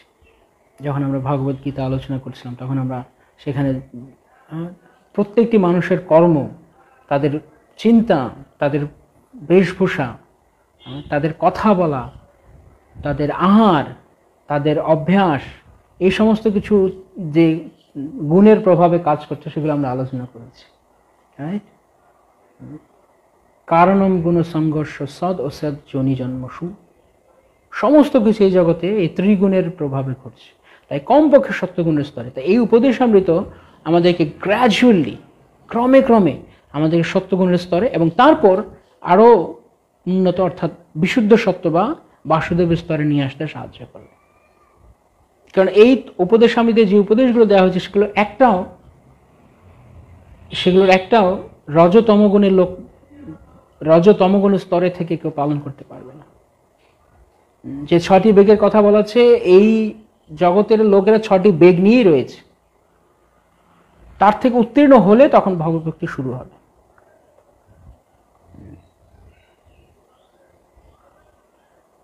তাই জন্য আমাদেরকে এই উপদেশামৃতের আশ্রয় গ্রহণ করতে হবে। কৃষ্ণ ভাবনায় অনুগামীর খুব গুরুত্বপূর্ণ অংশ এটি। কৃষ্ণ ভাবনায় অনুগামীর মনোবৃত্তির উপরে নির্ভর করছে তার প্রগতি। শ্রীল প্রভুপাদ এই উপদেশামৃতের এই একটি কথা, এই একটি লাইন সমস্ত শ্রীল প্রভুপাদ যে সংস্থা দিয়েছেন আন্তর্জাতিক কৃষ্ণ সংঘ, এই কৃষ্ণ ভাবনামৃত সংঘের সমস্ত অনুসারীদের, সারা বিশ্ব জুড়ে লক্ষ লক্ষ অনুসারীদের জন্য এই একটি লাইন যথেষ্ট বোঝার জন্য যে সাফল্যের চাবিকাঠি কি, বা কি করতে হবে আমাকে। তাই সম্পূর্ণ ভক্তি রাজ্যে শ্রীল প্রভুপাদ বলছেন কৃষ্ণ ভাবনামৃতে অগ্রগতি নির্ভর করছে সাধকের, অভ্যাসকারীর মনোভাবের উপর। মনোভাব কিরকম, তার অ্যাটিটিউড কি। তাই জন্য আমরা প্রায় সময় কথায় কথায় এই জিনিসটা আমরা বলি না যে আমি তো ঐকান্তিক হতে পারছি না, বা আমরা দেখি এটা যে কিভাবে আমরা সবসময় এই পার্থক্যটি সব জায়গাতে আমরা দেখতে পাচ্ছি। কেউ ভালো বুঝতে পারছে, কেউ বুঝতে পারছে না। কেউ ভালো ভক্তি করতে চেষ্টা করছে, কেউ করছে না। তো যে যেমন মনোবৃত্তি রাখবে, যে যেমন প্রয়াস করবে, সে তেমনি ভাবে ফল লাভ করবে। ঠিক যেই মাত্রায় আমাদের মনোবৃত্তি কৃষ্ণ উন্মুখী, ঠিক সেই মাত্রায় আমরা ভগবানের কাছ থেকে আশীর্বাদ, গুরুদেবের কাছ থেকে, প্রভুপাদের কাছ থেকে, আচার্যের কাছ থেকে আমরা আশীর্বাদ লাভ করব। তাই সমস্ত কিছু ডিপেন্ড করছে আমাদের মনোবৃত্তির উপর, আমাদের অ্যাটিটিউডের উপর। আমরা কি অ্যাটিটিউড নিয়ে আমরা ভক্তি অনুশীলন করতে চাইছি। ঠিক যেমন আমরা সদাচারে পড়ছিলাম যে কোনো কিছু জড়ো হয়ে যেতে পারে। যখন আমরা পরিচালনায় সদাচার পড়ছিলাম, যে পরিচালনা ম্যানেজমেন্ট এটি জড়ো হয়ে যেতে পারে যদি তা কৃষ্ণ সন্তুষ্টির জন্য না করা হয়, নিজের ফায়দা তুলে নেব, তৎক্ষণাৎ সেটি জড়ো হতে পারে। সেটি মন্দির হতে পারে সেটি মন্দিরের কম্পাউন্ড, হতে পারে সেটি মন্দিরেরই কোনো কোনো রুমের চেয়ার, হতে পারে সেই টেবিল, সেই খাতা, সেই যে কোনো কিছু, এভরি সিঙ্গেল এলিমেন্টস, সব একদম মানে প্রত্যেকটি জিনিস তৎক্ষণাৎ জড়ো হয়ে যাবে যখন চিন্তা আমাদের হয়ে যাবে না আমার ভোগের জন্য, আমার সুখ বিধান করবে, তৎক্ষণাৎ সেটি জড়ো হয়ে যাবে। কিন্তু আমরা যখন তা কৃষ্ণের জন্য চিন্তা করবো, সে একই বস্তু তখন চিন্ময় হয়ে যাবে। তাই মনোভাব এর উপর নির্ভর করছে, আমরা কি মনোভাবে আমরা সেটি করতে চাইছি। তা আমাদের যেমন যেমন অ্যাটিটিউড থাকবে আমরা কিন্তু তেমন ফল পাব। তাই এই বিষয়টি খুব গুরুত্ব দিয়ে বোঝানো হচ্ছে। আমরা সকালবেলা ঘুম থেকে উঠছি, রাতে আমরা ঘুমোতে যাচ্ছি, এই যে সারা দিনের মধ্যে আমরা যা করছি তার কি মনোবৃত্তি নিয়ে আমরা করছি, কোন অ্যাটিটিউড আমরা করছি, সেটি ভগবান খেয়াল করবেন। আমি আরতি করছি কিন্তু মন চিন্তা করছে অন্য কিছু, অথবা আরতি করার সময় আমি এমনভাবে আরতির প্রদীপ ঘোরাচ্ছি বা এমনভাবে আমি করছি, লোকে আমাকে প্রশংসা করে আমি খুব ভালো আরতি করছি, ব্যাস ফিনিশ, তৎক্ষণাৎ সেটি ভগবত প্রীতিবিধান হলো না, সেটি গেল। ভগবান স্বীকার করবেন করুণাময়, তুমি কিছু প্র্যাকটিস করেছো, কিন্তু ভক্তি মার্গে অগ্রগতি সাধন করার জন্য তা খুব একটা সহায়ক হবে। ভালো বাসন কেউ মাজছে, ভালো বাসন মেজে সে বলছে বাসনগুলো কি চিকচিক করছে না, কি ভালো বাসন মেজেছি, তাই না? ভগবানের বাসন মাজলো, তারপর সে এরকম চিন্তা করলো, তো অ্যাটিটিউড কি, তার কি কি মনোবৃত্তি নিয়ে আমি করছি, সঙ্গে সঙ্গে সেটি ফল অন্য কিছু দান করবে। সেই একই বাসন মার্জন করে কোনো ভক্তের চিত্ত মার্জিত হতো, আর সেই একই বাসন মার্জন করে সেই ভক্তের চিত্তে আরও ময়লা জমে গেল, কেননা সে সঙ্গে সঙ্গে বলছে কি ভালো বাসন মাজলাম না। তো যেটি এখান থেকে আমরা দূর করতে চাই, দেহাত্ম বুদ্ধি, যে আমি দেহ, সেই একই জিনিস আবার আমি ঢুকিয়ে নিলাম ভিতরে, কোথায় পরিষ্কার করব আরও ময়লা জমিয়ে দিলাম। অ্যাটিটিউডের উপর নির্ভর করছে। এভাবে প্রত্যেকটি ক্ষেত্রে, যেমন আমরা যখন শাস্ত্র অধ্যয়ন করছি তখন আমাদের শাস্ত্র অধ্যয়নের উদ্দেশ্য কি, যে শাস্ত্রের যেই যে সমস্ত আচার্যগণ যেই অপূর্ব হরিকথা আমাদের দিয়ে গেছেন, সেই সাগরে শুধু আমরা নিমজ্জিত হব, আর আমরা সমস্ত জড় রস আমরা হারিয়ে ফেলবো, আমরা কৃষ্ণ রসে ডুবে যাব, তন্ময় হব। কিন্তু আমি শাস্ত্র পড়ছি কেন? আমার শাস্ত্র পড়ার উদ্দেশ্য হচ্ছে কিছু সোকল্ড, কিছু তথাকথিত কিছু পাণ্ডিত্য অর্জন করা, কিছু সভা জেতা, লোকে বোঝানো আমি অনেক ভালো জানি, কি কি মনোবৃত্তির উপরে করছি, সেই রকম ভাবে ক্রিয়া করবে। সব কিছু ভালো কীর্তন গাইছি, ভালো কীর্তনী, হয়তো কেউ ভালো কীর্তন গাইছে, আর সে মনে করছে আজকে নিশ্চয়ই আমাকে একটা বেশ ভালো আমি হাততালি পাবো, আর সবাই আমাকে এসে কি বলে এটাকে, আমাকে বেশ মানে কংগ্রেচুলেশন দিবে, আমি ভালো কীর্তন করেছি। হতে পারে স্ট্যান্ডিং ওভেশনও দিতে পারে, সবাই দাঁড়িয়ে গিয়ে আমাকে সম্মান করতে পারে, তাও করতে পারে। বা আজকে পুরো আসর একদম জমে গেছে, বাপরে বাপ এত কীর্তন করে দিলাম, সঙ্গে সঙ্গে অ্যাটিটিউড চলে গেল, অর্থাৎ পজিটিভ হলো না, নেগেটিভ হয়ে গেল। কারণ আমি কৃষ্ণের জন্য করছি, আমরা ভগবান প্রীত হয়েছিল কিনা। শুদ্ধ ভক্তের কীর্তনে ভগবানের হৃদয় বিগলিত হয়।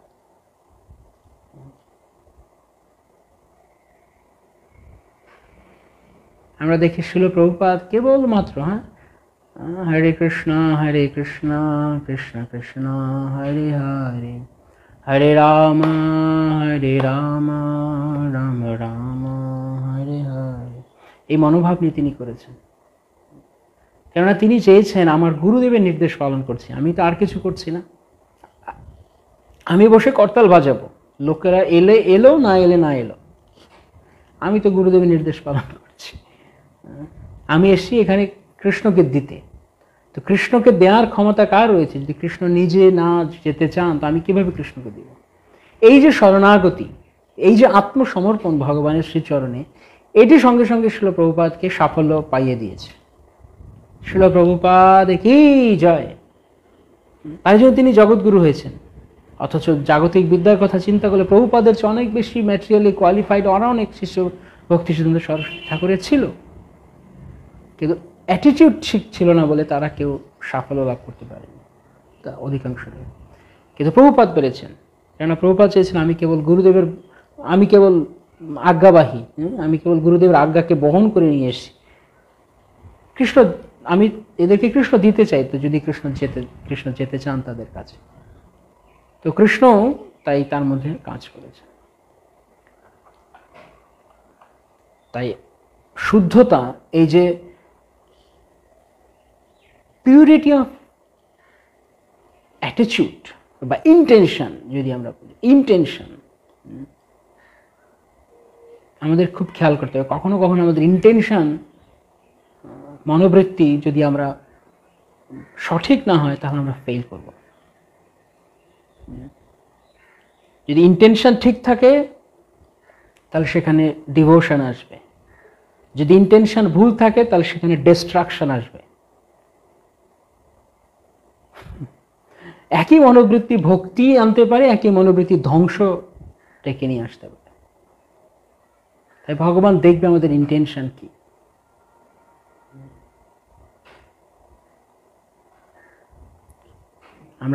আমরা কতটুকু এক্সপার্ট সেটা ভগবানের কাছে কোনো ব্যাপার নাই। ভগবানের কাছে যেটি ব্যাপার সেটি হচ্ছে ইন্টেনশন, আমরা কোন মনোভাব কি নিয়ে করছি আমরা। তাই যখনই আমরা এই গোস্বামীগণের এই রচিত শাস্ত্রসমূহ থেকে যখন আমরা অনুশীলন করব, তখন আমাদের অ্যাটিটিউড খুব গুরুত্বপূর্ণ। এই যে আমরা শাস্ত্র শিক্ষা পালন করতে যাচ্ছি, আমাদের মনোবৃত্তি কি, সমস্ত কিছু এখানে বলছে সমস্ত সাফল্য নির্ভর করছে মনোবৃত্তির উপরে। ভগবত সন্তুষ্টি না অন্য কোনো কিছু, যেই মাত্র হালকা কোনো অন্য কোনো মোটিভ আছে, অন্য কোনো মোটিভ, আনমোটিভেটেড ভক্তি, আনমোটিভেটেড, হয়তো কি অপ্রতিহত, হয়তো কি মানে আনমোটিভেশন, আর কোনো মোটিভ নেই, কেবল একটাই, কেবল কৃষ্ণকে সন্তুষ্ট করা। যেটি একদিন আমরা আলোচনা করেছিলাম যে শ্রীমতী রাধারানী তিনি ভগবানকে বলছেন তুমি বলো তুমি কাকে চাও, আমি নিয়ে আসবো সেই নারীকে, যে নারী তোমাকে আনন্দ দান করতে পারে। হয়তো আমি পারছি না কৃষ্ণ, হে প্রভু, হে প্রাণনাথ, তুমি কাকে চাও বলো। তাহলে মনোবৃত্তি কি তার? তিনি ভগবানকে সন্তুষ্ট করতে চান, এবং যেই কারণেই শ্রীমতী রাধারানী সর্বশ্রেষ্ঠ, কেননা তিনি সর্বোত্তম রূপে তিনি ভগবানকে প্রীত করতে পারেন। অনয়া আরাধিত, যার দ্বারা ভগবান পূর্ণরূপে আরাধিত হন, তিনি হচ্ছেন শ্রীমতী রাধারানী। তাই যে যেমন যতটুকু ভগবানকে প্রীত করতে চাইবেন, ভগবানের প্রতিবিধানের চেষ্টা করবেন, ততই তার ভক্তি জীবনের সফলতা ঘটতে থাকবে। সারা জগতে হাজার হাজার লক্ষ লক্ষ লোক রয়েছে যারা হয়তো কৃষ্ণ ভক্তি করছে, তাহলে কেন ভগবদ্গীতায় বলা হলো সমহাত্মা সুদুর্লভ? যদি লক্ষ লক্ষ লোক থাকে, লক্ষ লক্ষ লোক কি সুদুর্লভ? লক্ষ লক্ষ লোক সুদুর্লভ নয়, একজন দুজন থাকলে তখন থাকে বলে সুদুর্লভ। কিন্তু এত লোক তারা ভক্তি অনুসরণ করছে, কিন্তু সাফল্য কেন অল্প কিছু লোকের? ভক্তির নিষ্কর্ষ স্বাদ কেন অল্প কিছু লোক পাচ্ছে? কেননা অ্যাটিটিউড, সিম্পলি অ্যাটিটিউড। আমরা কি মনোভাবে করছি, আমরা যেইভাবে আমাদেরকে রাখছি, যেই মনোবৃত্তি নিয়ে আমরা এগিয়ে যাওয়ার চেষ্টা করছি ভক্তিতে, কেউ অল্প দিনে অনেক অনেক অগ্রগতি সাধন করছেন মনোবৃত্তির উপর। খট্টাঙ্গ মহারাজ মাত্র কয়েক মুহূর্ত অবশিষ্ট তার, যখন তিনি জানলেন আমার আয়ু শেষ, আমার কয়েক মুহূর্ত অবশিষ্ট, তৎক্ষণাৎ তিনি হে ভগবান, আমি কায় মন বাক্যে তোমার শরণ গ্রহণ করলাম। শুধু মুখে নয়, হৃদয় থেকে সমস্ত আসক্তি থেকে উনি দূর হয়ে গেল। এই যে মনোবৃত্তি ওনাকে কয়েক সেকেন্ডে ওনাকে জীবনের সফলতা লাভ করে দিয়েছে। আর কে হয়তো কোটি জন্ম ধরে করছে, কোটি জন্ম করে যদি শ্রবণ কীর্তন, তবু তো না পায় কৃষ্ণ পদে প্রেমধন। কোটি জন্ম করেও হয়তো কেউ লাভ করতে পারছে, আর সঠিক অ্যাটিটিউড নেই। অ্যাটিটিউড একটা স্কেল, একটা প্যারামিটার। একটা মানদণ্ড। যেমন আমরা বলছিলাম আগে ক্লাসগুলোতে, যেমন যারা ফিজিক্সে যারা প্র্যাকটিক্যাল করেছেন, ল্যাব করেছেন, যেমন স্লাইড ক্যালিপার্স থাকতো, রাইট? তো স্লাইড ক্যালিপার্সে একটা এরর থাকে। তো সেই এরর যদি আপনি সেই ত্রুটি মানে যান্ত্রিক ত্রুটি যদি আপনি শূন্য না করে স্লাইড ক্যালিপার্স দিয়ে আপনি যাই কিছু করেন না কেন, তার রিডিং অলওয়েজ ভুল আসবে, সবসময় ভুল আসবে। কেননা রিডিং এর প্রথমে যে এরর জিরো করতে হয় সেটি আমি করিনি। তো আমাদের অ্যাটিটিউড যদি পরিষ্কার না হয়, মনোবৃত্তি যদি কৃষ্ণের জন্য না হয়, এবং আমরা যদি সিরিয়াস না হই, গম্ভীর না হই ভক্তি জীবনে, তাহলে কোনো কিছু সহজে আমরা লাভ করতে পারব। লাভ হবে কি? লাভ হবে আগাছা লাভ হবে, উপশাখা আগাছা এইসব লাভ হবে, লাভ পূজা প্রতিষ্ঠা ইত্যাদি লাভ হবে। কিন্তু যে যা কিছু পেতে আমরা এসছি, ভগবত পাদপদ্ম, ভক্তি রাজ্যের দিব্য আনন্দ, কেন কেউ আনন্দে লাফালাফি গড়াগড়ি মূর্ছিত হয়, আর কেউ কারো হৃদয় গলেই না কেন? সংস্কার তো রয়েছে, পূর্বকৃত সংস্কার তো রয়েছে, কিন্তু অ্যাটিটিউডও রয়েছে। তাই সিরিয়াসনেসের উপর নির্ভর করছে কি মনোবৃত্তি নিয়ে আমরা করছি, এটা খুবই গুরুত্বপূর্ণ। কৃষ্ণ ভাবনামৃত আন্দোলনের অনুগামীকে অবশ্যই শুদ্ধ গোস্বামী হয়ে উঠতে হয়। বৈষ্ণবদের সাধারণত গোস্বামী বা গোসাই বলা হয়ে থাকে। শ্রী বৃন্দাবন ধামে প্রত্যেকটি মন্দিরের অধ্যক্ষের এটিই হলো পরিচয়, পদপরিচয়। কেউ শুদ্ধ কৃষ্ণ ভক্ত হতে চাইলে তাকে গোস্বামী হতেই হবে। গো মানে ইন্দ্রিয় সমূহ এবং স্বামী মানে প্রভু। নিজের ইন্দ্রিয় সমূহ এবং মনকে সংযত করতে না পারলে কেউই গোসাই হতে পারে না। তাই এখানে বলা হচ্ছে, প্রভুপাদ বলছেন যে প্রত্যেককে গোস্বামী হতে হবে। শুধু এমন নয় যে যারা বৈরাগী তারাই শুধু গোস্বামী হবে। গৃহে থাকো, বনে থাকো, সদা হরি বলে ডাকো। মহাপ্রভু কোনো রকম এরকম ভেদ করেননি যে না কেবল যারা বৈরাগী তারা গোস্বামী হবে, যে কেউ গোস্বামী হতে পারে। বরং শিল প্রভুপাদ তিনি বরং গৃহস্থরা যখন সন্ন্যাস নিত তাদেরকে তিনি গোস্বামী উপাধি দিতেন। যেমন আমাদের ইস্কন অনেক মহারাজরা আছেন, তাদের কারো কারো উপাধি স্বামী, কারো কারো উপাধি গোস্বামী। এটা মানে কি? মানে হচ্ছে যারা যারা যারা সাধারণত মানে প্রভুপাদ এরকমটা করতেন, আগে এরকম ছিল কিনা জানি না, যে প্রভুপাদ সাধারণত তিনি যারা গৃহস্থ থেকে সন্ন্যাসী হতেন তাদের তিনি গোস্বামী উপাধি দিতেন, কেননা তারা ইন্দ্রিয়কে জয় করেছে। এমনও যে সন্ন্যাসীরা যারা ব্রহ্মচারী থেকে সন্ন্যাসী হয়েছেন তারা ইন্দ্রিয় থেকে জয় করেনি এমন নয়, কিন্তু তাদের তিনি সাধারণত গোস্বামী। যেমন আমরা দেখি তমাল কৃষ্ণ মহারাজ, তমাল কৃষ্ণ গোস্বামী, সৎস্বরূপ দাস গোস্বামী, হৃদয়ানন্দ গোস্বামী, এরকম যারা প্রভুপাদ যারা গৃহস্থ থেকে সন্ন্যাসী হয়েছে তাদেরকে তিনি গোস্বামী উপাধি দিতেন। আর যারা সরাসরি ব্রহ্মচারী থেকে সন্ন্যাসী তাদের তিনি স্বামী উপাধি দিতেন। তো স্বামী হোক বা গোস্বামী হোক কথা একই, প্রভু অর্থাৎ ইন্দ্রিয় সঙ্গে প্রভু। প্রভুপাদ বলেছেন সবাইকে গোস্বামী হতে হবে। গোস্বামী মানে কি? আমাকে তাহলে এখন সন্ন্যাস গ্রহণ করতে হবে, তাই তো? আমাকে এখন বিরাট বড় গোস্বামী মানে যেমন বলছেন, যেমন গোস্বামী বা বৃন্দাবনে গোস্বামী বা গোসাই বলা হয়, গ্রামে গঞ্জে অনেক গোসাই পাওয়া যায়, তো সেরকম গোসাই, সেই গোসাইয়ের কথা বলা হচ্ছিল। গোস্বামী বা গোসাই মানে হচ্ছে, গোসাই একটি অত্যন্ত সম্মানসূচক শব্দ। মহাপ্রভুকে, নিত্যানন্দ প্রভুকে কখনো কখনো চৈতন্য ভাগবতে গোস্বামী বা গোসাই বলা হয়েছে। গোসাই মানে অত্যন্ত উঁচু পদের। সকলকে গোস্বামী মানে সকলের ইন্দ্রিয়কে, সবার মন এবং ইন্দ্রিয়কে, সে ত্যাগী হোক কি সে গৃহী হোক, সবার ইন্দ্রিয়কে কৃষ্ণ সেবায় অর্পণ করতে হবে, তাহলে সে গোস্বামী। সমস্ত ইন্দ্রিয়গুলো আমরা যতই কৃষ্ণ সেবার জন্য ব্যবহার করবো তত পরিমাণে আমরা গোস্বামী। তাহলে শুধু এমন নয় যে গোস্বামী টাইটেল পাওয়ার জন্য আমাকে খুব করতে হবে, তা নয়।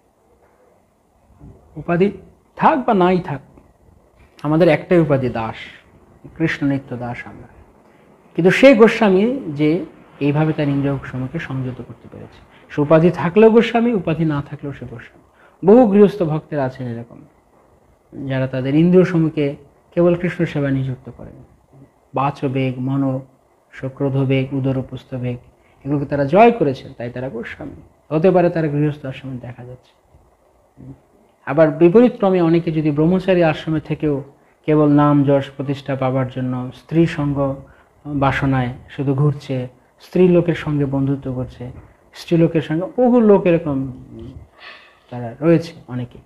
শুভক স্বামী মহারাজ খুব স্ট্রেট ফরওয়ার্ড, তিনি বলেন, ব্রহ্মচারী কিন্তু কি করছো তুমি রাতের বেলা মোবাইলে, হ্যাঁ সেটা দেখতে হবে। রাতের বেলা তুমি মোবাইল নিয়ে কী করছো, কাকে ফোন করছো, কোথায় টেক্সট করছো। তো এরকম শুধু বসন পরিধান করলেই গোস্বামী হওয়া যায় না। কী রঙের কাপড় পরেছে তার দ্বারা কেউ ভালো ভক্ত এমন কোনো কথা নেই।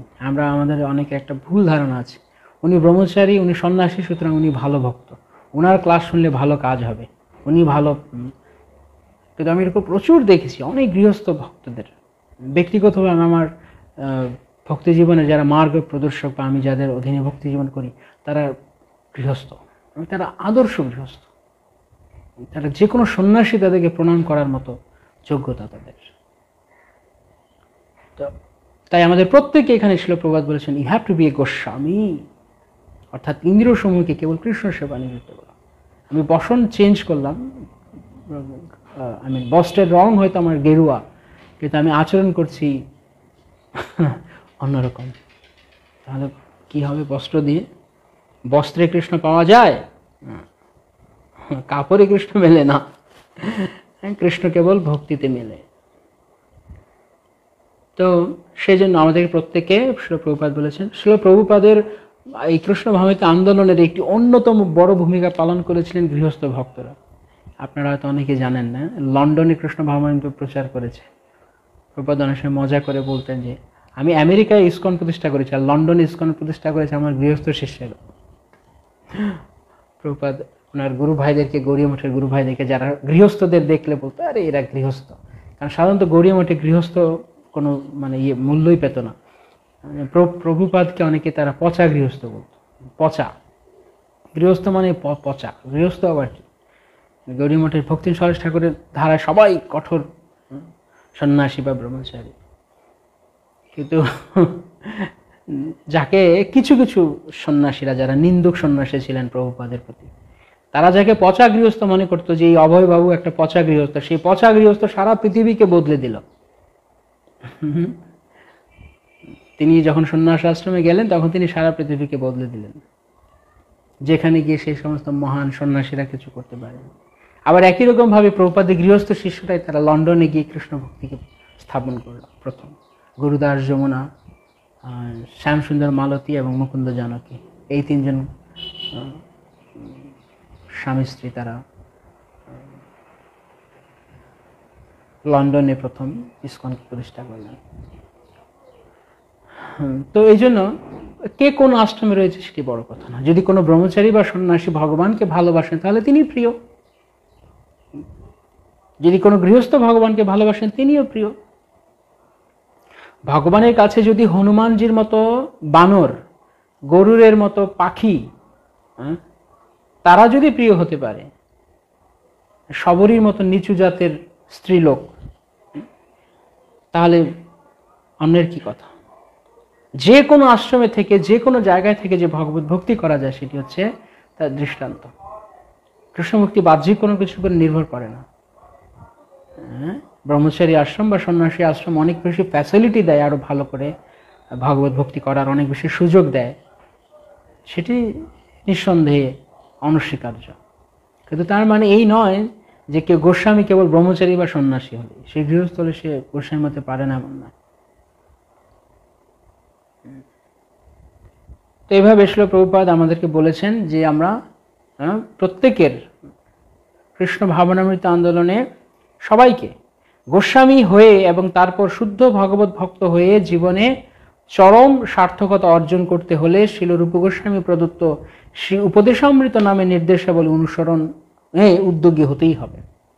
যদি কেউ গোস্বামী হয়ে তারপরে শুদ্ধ ভক্ত হয়ে জীবনযাপন করে, এই কথার খুব তাৎপর্য রয়েছে। প্রথমে গোস্বামী হতে হবে, তারপরে কৃষ্ণ ভক্তিতে সিদ্ধি। কেন? কারণ উপদেশামৃত প্রথম শ্লোকে বলছে you have to B A Goswami. প্রথম শ্লোকেই গোস্বামী বানানো হচ্ছে, তারপরে পরের উপদেশ দেওয়া হচ্ছে।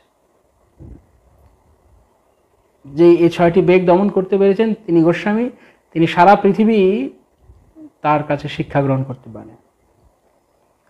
তো সবাইকে গোস্বামী হতে হবে, অর্থাৎ প্রথমে ইন্দ্রিয় এবং মনকে সংযত করতে হবে। অম্বরীশ মহারাজ তিনি একজন বিষয়ী রাজার ন্যায় জীবনযাপন করেও তিনি একজন গোস্বামী ছিলেন, কারণ তিনি তার সমস্ত ইন্দ্রিয় সমূহকে ভগবানের সেবায় নিযুক্ত করেছেন। অন্যদিকে দুর্বাসা, সে তার ক্রোধকে কন্ট্রোল করতে পারে, তাই সে গোস্বামী নয় যে তার ক্রোধ বেগকে দমন করতে পারে না। দুর্বাসা তার ক্রোধের দ্বারাই নিজের সর্বনাশ ডেকে এনেছিলেন, তাই তিনি গোস্বামী নন। গোস্বামী হচ্ছে অম্বরীশ মহারাজ। এখানে দুর্বাসা মুনিকে গোস্বামী দেখানো, তিনি একজন মুনি হতে পারেন, তপস্বী, কিন্তু গোস্বামী অন্য কথা। শ্রীল রূপ গোস্বামী আরো অনেক গ্রন্থাদি প্রদান করে গিয়েছেন, যেমন ভক্তিরসামৃত সিন্ধু, বিদগ্ধ মাধব এবং ললিত মাধব। তবে উপদেশামৃত গ্রন্থখানির মধ্যেই নিহিত রয়েছে কনিষ্ঠ নবীন ভক্তমণ্ডলীর জন্য প্রথম নির্দেশাবলী। তাই অতি কঠোরভাবে এই নির্দেশাবলী অনুসরণ করে চলা উচিত।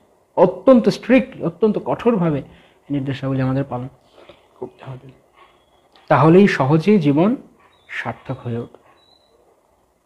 আরও যত সমস্ত রূপগোস্বামী পাদ দিয়ে গেছেন, তার মধ্যে গুরুত্বপূর্ণ কনিষ্ঠ ভক্তদের জন্য, কনিষ্ঠ নবীন ভক্তদের জন্য প্রথম নির্দেশাবলী হচ্ছে। ঠিক যেমন আমরা বলছিলাম সিন্ধুকে প্রবেশ করতে গেলে চাবি লাগবে, প্রথমে চাবি ছাড়া সিন্ধুক যাওয়া যাবে না, ঠিক তেমনি ভক্তি রাজ্যে প্রবেশ করতে গেলে প্রথম নির্দেশাবলী হচ্ছে উপদেশামৃত, কনিষ্ঠ এবং নবীন ভক্তদের। তো যারা যারা আমরা কনিষ্ঠ, অত্যন্ত কনিষ্ঠ, আমি তো কনিষ্ঠ এখন হতে পারি না, আরও জঘন্য অবস্থায়। তো যারা যারা কনিষ্ঠ রয়েছে তাদের জন্য, যারা মনে করছেন আমি অনেক উন্নত হয়ে গেছি, তার তো উপদেশামৃত মাথার উপর দিয়ে চলে যাবে, সে তো উপদেশামৃত তার কাছে কোনো মূল্যই নেই। তো এইভাবে যদি আমরা এই গ্রন্থকে আশ্রয় করি, তাহলে বলা আছে, এবং এই নির্দেশগুলো কঠোরভাবে অনুসরণ করে চলি, তাহলে আমরা সহজেই জীবন সার্থক করতে পারবো। তো যেটি বলছিলাম, যে নির্দেশগুলো আমরা প্রায় অনেক কিছু আমরা সদাচারে আলোচনা করেছি, সদাচার আলোচনা করার পর অনেকেই অনেকটা কমফোর্টেবলি সেগুলো গ্রহণ করতে পেরেছেন। অনেক ভক্তরা তারা জানিয়েছেন যে এগুলো খুব গুরুত্বপূর্ণ এবং আমরা প্র্যাকটিস করতে শুরু করছি বা করবো, বা অনেকেই করছিলেন। তো এখন আমরা হয়তো যখন গ্রন্থ থেকে শুনবো, তখন আমরা আরও বেশি, ওগুলো গ্রন্থ থেকেই ছিল, গ্রন্থের নিষ্কর্ষ পয়েন্ট নিয়ে এগুলো তৈরি করা ছিল বৈষ্ণব সদাচার। কিন্তু এখন আমরা যখন উপদেশামৃত আরো কড়া কথা শুনবো, তখন আমরা গ্রহণ করার জন্য অলরেডি আমাদের মাইন্ড প্রিপেয়ার হয়ে গেছে। তাই আমি প্রথমে সদাচার আলোচনা করেছি, সরাসরি আমি উপদেশামৃতে যাইনি, কারণ প্রথম মনে এটা গ্রন্থ, উপদেশামৃত অনেক কঠিন, রূপগোস্বামী পাদ বলেছে, না ইটস ওকে, আমাদের জন্য নয়। তাই প্রথমে আমরা চেষ্টা করেছি নিজেদেরকে অ্যাডজাস্ট করে নেওয়ার জন্য পরিবেশের সঙ্গে। এখন আমরা উপদেশামৃত আলোচনা করব, কিন্তু এখানে বুঝতে হবে এই কথাটি, অত্যন্ত কঠোরভাবে এই নির্দেশাবলী যদি আমরা অনুসরণ করি, তাহলে আমরা ভক্তি জীবনে সাফল্য লাভ করতে পারব।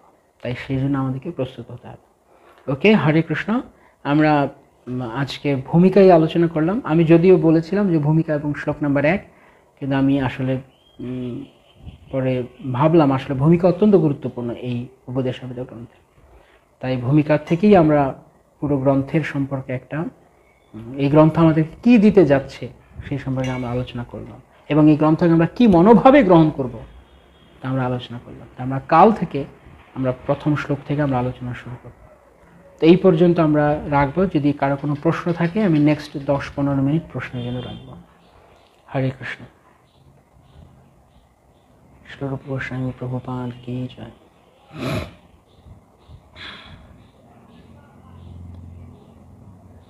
দণ্ডবোধ প্রণাম। যারা যারা প্রণাম জানিয়েছেন সবাইকে আমার দণ্ডবোধ প্রণাম।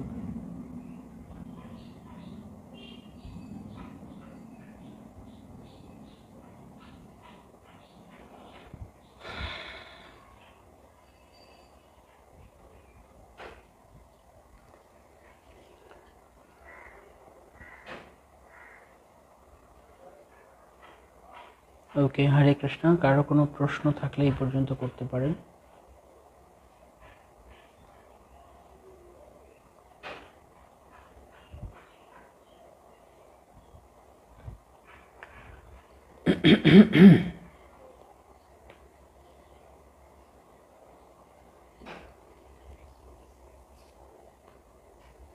হরে কৃষ্ণ কৃষ্ণ কৃষ্ণ হরে হরে, হরে রাম রাম রাম হরে হরে।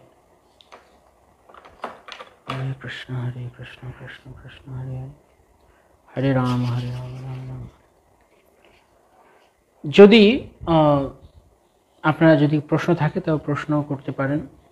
এই উপদেশামৃত গ্রন্থ এত গুরুত্বপূর্ণ যে আমাদের অনেক আচার্যেরা, বিশেষ করে ভক্তি সিদ্ধান্ত সরস্বতী ঠাকুর, ভক্তিবিনোদ ঠাকুর, তারা এই যেমন ভক্তি সিদ্ধান্ত সরস্বতী ঠাকুর তিনি উপদেশামৃত তার অনুবৃত্তি টিকা করেছেন। তারপর ভক্তি বিনোদ ঠাকুর তিনি উপদেশামৃতের এই যে দ্বিতীয় এবং তৃতীয় শ্লোক, তার অর্থাৎ অত্যাহার শ্লোক এবং উৎসাহ, ভক্তির 6টি বাধক এবং 6টি ভক্তিকে এগিয়ে নিয়ে যাওয়ার জন্য যে বস্তু, এইগুলোর উপরে তিনি আজ থেকে প্রায় 150 বছর আগে তিনি তার সজ্জন তোষণী পত্রিকায় তিনি আর্টিকেল লিখতেন এবং তার উপরে ভিত্তি করে পরবর্তীকালে ভক্তালোক নামে একটা গ্রন্থ তৈরি করা হয়েছিল, যে তিনি প্রত্যেকটি পয়েন্টকে কত গুরুত্ব সহকারে আলোচনা করেছেন। সেগুলো আমরা নেক্সট দিনগুলোতে যখন আলোচনা করব তখন ভক্তিবিনোদ ঠাকুর এবং ভক্তিবিনোদ সরস্বতী ঠাকুরের টিকার ভিত্তিতে আমরা আরও শিল প্রভুপাদের তাৎপর্য এবং তাদের ব্যাখ্যা বা তাদের ভাষ্য থেকে নিয়ে আমরা আলোচনা করব। সেখানে আপনারা অনেক কিছু পাবেন। ওকে, সুভাষ সরকার প্রভু প্রশ্ন, সবসময় সত্যগুণে থাকার জন্য কি করতে হবে? বাট আমার তো কাজও করতে হয়। কাজের সঙ্গে সত্যগুণের কোনো সম্পর্ক নেই। কাজ হলো আমাদের শরীর দিয়ে করি, বাহ্যিক একটি বিষয়, ইন্দ্রিয় সমূহতাতে যুক্ত হয়, কিন্তু মনকে সবসময় সত্যগুণের স্তরে রাখা যায়। তার জন্য সবচেয়ে সহজ পন্থা হচ্ছে সর্বদা ভগবানের নামের আশ্রয় নিয়ে থাকুন। ভক্তিবিনোদ ঠাকুর বলতেন, হাতে করো গৃহ কাম, মুখে বলো কৃষ্ণ নাম, হরে কৃষ্ণ কৃষ্ণ কৃষ্ণ হরে হরে, হরে রাম রাম রাম হরে। সবসময় অনেক ভক্তরা আছে। সত্যগুণ মানে কি? সত্যগুণ মানে জ্ঞান প্রকাশক। সত্যগুণ মানে জ্ঞান রয়েছে, অজ্ঞানতার দ্বারা কিছু করছে না, কোনো একটা কিছু করছে, সে জানে, সে বোঝে যে সে কেন এটি করছে, তাই সেটিকে বলা হয় সত্যগুণ। তাই আমাদের আহারের অভ্যাসে আমরা সাত্ত্বিক বস্তুকে গ্রহণ করতে পারি, আমাদের কথায়, আমাদের চলনে আমরা সত্যগুণকে আশ্রয় করতে পারি বা সত্যগুণের ভাবাপন্নই আমরা করতে পারি। অতিরিক্ত কর্মোদ্দীপনা, জড়জাগতিক কিছু পাওয়ার জন্য অতিরিক্ত যে কর্মোদ্দীপনা, সেটি হচ্ছে রজগুণ। এই জগতের লোক ম্যাক্সিমাম রজগুণের, তমগুণ, বিশেষ করে রজগুণ, শুধু গরু গাধার মতো খেটে যায়। যেন প্রভুপাদ বলতেন যে আজকালকার দিনের ইউনিভার্সিটিগুলো কতগুলো ফার্স্ট ক্লাস বারবার বানাচ্ছে, ফার্স্ট ক্লাস ট্রেইনড বারবার বানাচ্ছে, বারবারিয়ান মানে বর্বর, ফার্স্ট ক্লাস প্রথম শ্রেণীর বর্বর বানাচ্ছে। কেন সারাদিন রাত কিভাবে গাধার মতো খাটতে হয় শুধু সেই শিক্ষাই দিচ্ছে ইউনিভার্সিটি এডুকেশন। দিন রাত শুধু খাটো গাধার মতো, বর্বর মানুষের কাজ নয়।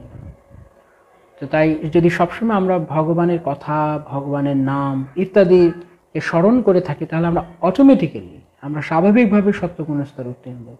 সত্যগুণের জন্য আলাদাভাবে কোনো প্রয়াস করতে হবে না, যদি আমার লক্ষ্য ঠিক থাকে।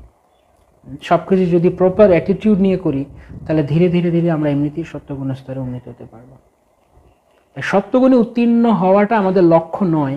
সত্যগুণ একটা একটা একটা রাস্তা আর গন্তব্য এক নয়। সত্যগুণের ওপর দিয়ে বা সত্যগুণ হয়ে আমাদেরকে ভগবানের কাছে পৌঁছানোর জন্য আমাদেরকে নির্গুণ স্তরে উন্নীত হতে হবে। কিন্তু যদি আমরা সেই লক্ষ্য ঠিক রাখি, কোন গন্তব্যে আমরা যাব, এবং আমরা শাস্ত্র অনুযায়ী আচরণ করি, উপদেশামৃতে যে নির্দেশগুলো রয়েছে সেগুলো যদি আপনি অনুশীলন করেন, তাহলে আপনি সত্যগুণ স্তরে উন্নীত হতে পারবেন। ওকে, হরে কৃষ্ণ।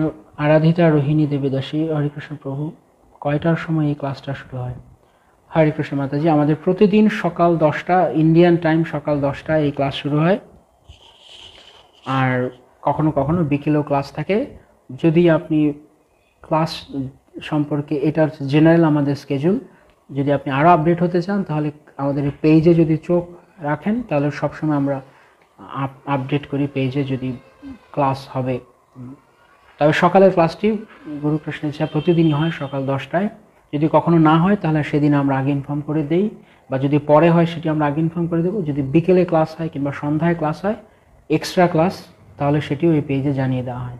অথবা আমাদের বৈকুণ্ঠ গুণানুবর্ণ হোয়াটসঅ্যাপ গ্রুপ আছে, যদি আপনি সেখানেও অ্যাড হতে চান তাহলে সেখানে আপনি এই বৈকুণ্ঠ গুণানুবর্ণ পেজে আপনি পার্সোনালি আপনার হোয়াটসঅ্যাপ নাম্বার পাঠাতে পারেন, মেসেজ করে পেজে আলাদা করে, সেখান থেকে আপনি সেই গ্রুপে চাইলে অ্যাড হতে পারেন। যদি আপনি না চান অসুবিধা নেই, এই পেজেও আপনি আপডেট পাবেন।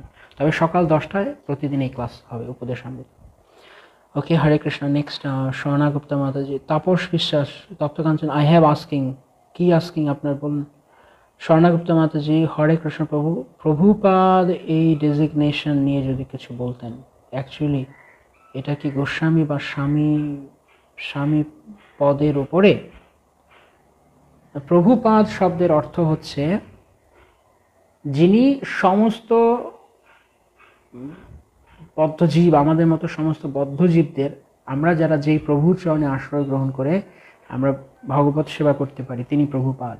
সেই আশ্রয় দেওয়ার যোগ্যতা যার রয়েছে তিনি প্রভুপাদ।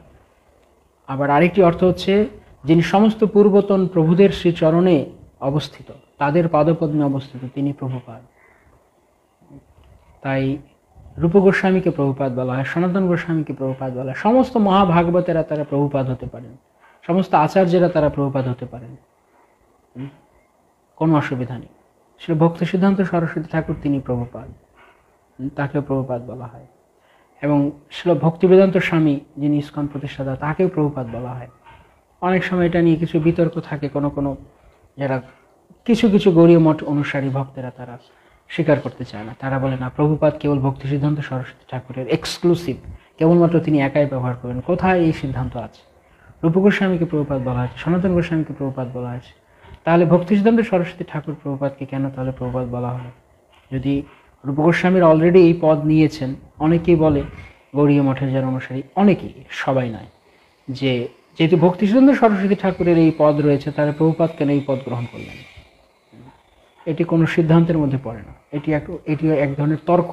যেহেতু উনার আছে তাই উনি কেন এটি গ্রহণ করবেন? তাহলে তো অন্য কেউ তো এই কথাও জিজ্ঞেস করতে পারে, তাহলে রূপ গোস্বামীকে প্রভুপাদ, সনাতন গোস্বামীকে প্রভুপাদ বলা হতো, তাহলে ভক্তি সিদ্ধান্ত সরস্বতী ঠাকুর কেন প্রভুপাদ উপাধি গ্রহণ করলেন? যারা প্রভুপাদ হবার যোগ্য, অর্থাৎ যারা এরকম মহান আচার্য, তারা প্রভুপাদ, কোনো অসুবিধা নেই। তবে আন্তর্জাতিক কৃষ্ণ ভারতের সঙ্গে আমরা কোনো রকম কনফিউশন এড়ানোর জন্য আমরা কেবলমাত্র ছিল প্রভুপাদকে আমরা প্রভুপাদ বলে থাকি। এটি তার বিশেষ পদমর্যাদা। তার এটি গোস্বামী বা ইত্যাদি পদের ওপরে বলে কোনো কথা নেই, এটি ওপরে নিচের কোনো বিষয় নয়, এটি একটি আলাদা একটি পদমর্যাদা। গোস্বামীর সঙ্গে প্রভুপাদের কোনো সম্পর্ক নেই। গোস্বামী মানে যিনি ইন্দ্র সমূহকে জয় করেছেন তিনি গোস্বামী। প্রভুপাদ মানে যিনি সমস্ত প্রভুদের, এই দুটোর সঙ্গে তুলনা হওয়ার মতো কোনো পদ নেই। যেমন ব্রহ্মচারী সন্ন্যাসীর মধ্যে তুলনা হতে পারে, কেউ পড়ে সন্ন্যাসী উপরে, গৃহস্থ সন্ন্যাসীর মধ্যে কেউ পড়ে সন্ন্যাসী উপরে, আরও উপরের পদ। কিন্তু প্রভুপাদ আর গোস্বামী দুটো তুলনা করার মতো টাইটেল নয় যে কোনটি উপরে কোনটি। তবে সাধারণত যারা গোস্বামী এবং যারা পূর্বতন আচার্যদের ধারাকে অনুসরণ করে অন্যদেরকেও শিক্ষাদান করছেন, তারা প্রভুপাদ হতে পারে। মিলন দাস প্রভু, হরে কৃষ্ণ প্রভু, দণ্ডবোধ প্রণাম। আমি অনেক সময় আমার পরিবার বা আত্মীয় স্বজনদের উৎসাহ প্রদান করার জন্য বলি যে ভক্তি করা খুব সহজ, তাহলে কি সেটা কপটতা? Good question. ভক্তি করা তো সহজ না, কি না? সারা দিন গাধা গরুর মতো, কুকুর বেড়ালের মতো, প্রভুপাদ যেমন বলতেন যে আজকালকার মানুষ they are working like cats and dogs, কুকুর বেড়ালের মতো কাজ করছে, খাটছে। তো সারাদিন কুকুর বেড়াল গরু গাধার মতো খেটে চলা, তারপরে দিন শেষে এক প্লেট খাওয়া, তারপর সংসারের সবার গালি খাওয়া, যন্ত্রণা পাওয়া, বৃদ্ধ বয়সে বৃদ্ধাশ্রমে চলে যাওয়া, কাউকে কিছু না দিতে পারলে তার কাছ থেকে দূর হয়ে যাওয়া, এটা কি সহজ জীবন? না নাচো গাও ভক্ত সঙ্গে করো সংকীর্তন, অচিরাত পাবে তুমি কৃষ্ণ পদে প্রেমধন, এটি সহজ জীবন? নিঃসন্দেহে ভগবত ভক্তি সহজ, ভগবত ভক্তির সহজ জীবন, অনেক সরল জীবন। অনেক সরল জীবন ভগবত ভক্তি। কোনো বাড়তি কোনো উদ্বেগ ভক্তদের জীবনে গ্রহণ করার দরকার নেই। বাইরের মানুষেরা সারা জীবন, সারা দিন রাত একটা অলীক বস্তুর পেছনে খেটে চলেছে, যে বস্তু আদৌ নেই। কখনো কখনো তার একটা আভাস তারা দেখে মনে করে মরীচিকার মতো তারা ছুটছে। সেটি সহজ জীবন। মরুভূমিতে জল পাবার আশায় যদি কেউ ছুটতে থাকে, সেটি সহজ, নাকি একটি চুপচাপ এক জায়গায় বসে থেকে একটি পাত্র থেকে জল খাওয়া সহজ? কোনটি? যেখানে আমাদের কাছে সমস্ত কিছু দিয়ে দেওয়া হয়েছে, ভগবত ভক্তির যে দিব্য আনন্দময় জীবন, সেটি দিয়ে দেওয়া হয়েছে, সহজ। তাদের কাছে মনে হচ্ছে যে যেহেতু তারা তাদেরকে আপনি সহজ বলছেন কেন মিলন প্রভু? কারণ আপনি তাদেরকে সহজ বলছেন, কারণ তারা মনে করছে এটি কঠিন। কেন কঠিন? আমিষাহার করা যাবে না, দ্রুত ক্রীড়া করা যাবে না, অবৈধ সঙ্গ করা যাবে না, নেশা করা যাবে না, সারাদিন বসে হরে কৃষ্ণ করতে হবে, সারাদিন মানে 16 মালা মিনিমাম। তো তারা এগুলোকে তাদের কাছে কঠিন মনে হয়, তাই আপনি তাদেরকে সহজ বলছেন। কিন্তু আপনি নিজে বলুন, যখন আপনি চিন্তা করছেন আপনার জীবন, তখন আপনার কাছে কি মনে হচ্ছে? ভক্তি সহজ না কঠিন? ভক্তি সহজ। শুধু আমরা বাজে কাজ করি না, বাজে কাজ করে না, আর সে যেহেতু বাজে কাজ করছে না, তাই সে বাজে কাজ না করাটাকে কঠিন মনে করছে। কিন্তু ভক্তদের কাছে এটা স্বাভাবিক, ন্যাচারাল। এটা মানুষ, শাস্ত্র অনুযায়ী এটি মানুষ জীবন, মনুষ্য জীবন। 4টি নিয়ম পালন করা তো মনুষ্য জীবনে, তো আহামরি তেমন কিছু নেই। ভক্তি তো আছে, কিন্তু আগে তো তাই আমরা সহজ। তারপরে এই স্বাভাবিক মনুষ্য জীবন থেকে আমরা ভক্তি করছি, তাই ভক্তি করা অনেক সহজ। এটি কপটতা নয়, এটি বলা কপটতা নয় যে ভক্তি করা অনেক সহজ। কিন্তু হ্যাঁ, ভক্তিতে আপনাকে একই সঙ্গে সিনসিয়ার হতে হবে, সেটি বোঝাও খুব সহজ। কিরকম? যেমন যে কোন ছাত্রের জন্য পরীক্ষা কঠিন এবং কোন ছাত্রের জন্য পরীক্ষা সহজ? কার জন্য পরীক্ষা আনন্দের, কার জন্য পরীক্ষা দুঃখের? যারা সিরিয়াসলি পড়াশোনা করে তারা সবসময় মুখিয়ে থাকে কখন পরীক্ষা হবে, কারণ পরীক্ষা হলেই আমি আমার মানে যা কিছু ঢুকিয়েছি ভিতরে, আমি তা উগরাতে পারবো। আমি তা বাস্তব প্রয়োগ করতে পারবো। আমি যা কিছু শিখেছি তা আমি দেখাতে পারবো, আমি তা অ্যাপ্লাই করতে পারবো। তাই তাদের জন্য পরীক্ষা আনন্দের। তারা পরীক্ষা অপেক্ষা, আরে পরীক্ষাটা পিছিয়ে গেল কেন, পরীক্ষা চলে আসো কাছাকাছি, কত পড়েছি এগুলো সব লিখবো, এগুলো সব আমি কি শিখলাম সেগুলো আমি একটু যাচাই করে দেখবো। তারা পরীক্ষা দিতে ভয় পায় না। কিন্তু যারা ফাঁকিবাজি স্টুডেন্ট, তারাই পরীক্ষার নাম শুনলে হারে পরীক্ষাটা এটা হোক, ওটা হোক, বন্ধ হোক, স্ট্রাইক হোক, পরীক্ষা পিছিয়ে যাক, গন্ডগোল লাগুক। যেমন এই করোনা অনেককে আনন্দ দিয়ে দিয়েছে, অনেক স্টুডেন্টদেরকে। পরীক্ষা টরীক্ষা সব পিছিয়ে গেছে, স্কুল কলেজ ইউনিভার্সিটি সব বন্ধ হয়ে গেছে। ফাঁকিবাজ। তো ভক্তি যে করছে, যে ফাঁকিবাজ, তার কাছে ভক্তি করাটা কঠিন, কারণ ভক্তি মানেই পদে পদে পরীক্ষা। তো যে স্টাডি করছে তার কাছে পরীক্ষা আনন্দের, তার কাছে ভক্তিতে এক একটা পরীক্ষা মানে তার কাছে ও Krishna thank you so much Krishna, অনেক অনেক ধন্যবাদ তোমাকে। কেন? তুমি আমাকে আরেকটু অগ্রসর হওয়ার পথে আমাকে পরীক্ষা করে, আমাকে যাচাই করে নিয়ে আমাকে আপগ্রেড করে দিলে। যখন কেউ পাস করতে থাকে 1 2 3 4 5 6, এক এক ক্লাস করে যখন উপরে উঠতে থাকে, স্কুল পাস, কলেজ, ইউনিভার্সিটি, যে ফ্লোতে আছে, যে ধারায় আছে, যে পড়াশোনা ঠিকঠাক করছে, তার কাছে এক একটা ক্লাস পার হওয়া, এক একটা পরীক্ষা দেওয়া মানে হুররে। তো ভক্তি দেশে আরো এগিয়ে যাচ্ছে। তাই ভগবানের পরীক্ষা তার কাছে তখন আনন্দের হয়। মানবী রাখবি জয়িচ্ছা তোহারা নিত্য দাস প্রতি তুয়া অধিকার, এই মনোভাব নিয়ে সে বসে আছে। তাই তার কাছে পরীক্ষা কোনো ব্যাপারই না ভক্তির। কিন্তু যে মারার ভয় পায়, শুধু রাখতে চায়, অনেকে বলে রাখে হরি মারে কে, মারে হরি রাখে কে। তারা চায় যে না হরি শুধু রাখুক, হরি না মারুক। তাদের জন্য ভক্তি জীবন কঠিন। হরি রাখতেও পারবে, হরি মারতেও পারবে, সে অধিকার হরি হাতে দিয়ে দিতে হবে, তাহলে তার জন্য ভক্তি জীবন একদম স্বচ্ছ জলের মতো পরিষ্কার। কিন্তু যে ভক্তি জীবনে এই টেস্টগুলোকে ভয় পায়, তার জন্য তো ভক্তি কঠিন হবেই, তার জন্য তো ভক্তি কঠিন। তাই ভক্তি যারা সিরিয়াসলি করে তাদের জন্য ভক্তি সহজ। এটি কোনো কপটতার বিষয় নয়, এই ভক্তি সহজ, ভক্তি সহজ। নাচো গাও ভক্তির সঙ্গে করো সংকীর্তন, অচিরায় পাবে তুমি কৃষ্ণ পদে প্রেমধন, মহাপ্রভু বলেছে। অত্যন্ত সহজ, শুধু কেবল নাচো গাও, যেমন প্রভুপাদ বলতেন, simply chant, dance in ecstasy, and when you feel hungry, take Krishna Prasad.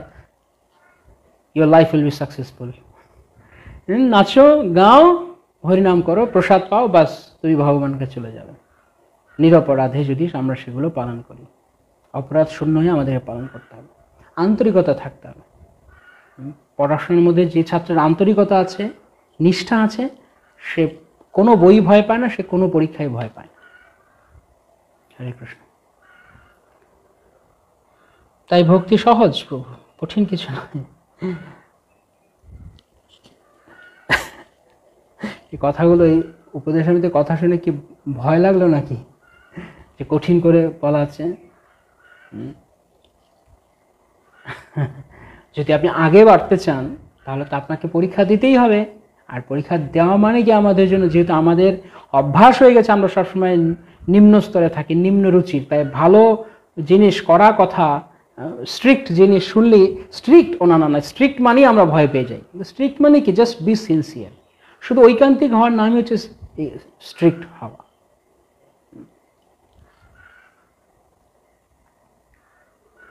ওকে, তপ্তকাঞ্চনিতা প্রভু, যারা আমিষাসী তারা কি ক্লাস শুনতে পারবে? তারা কি এই ক্লাসটা শুনতে পারবে?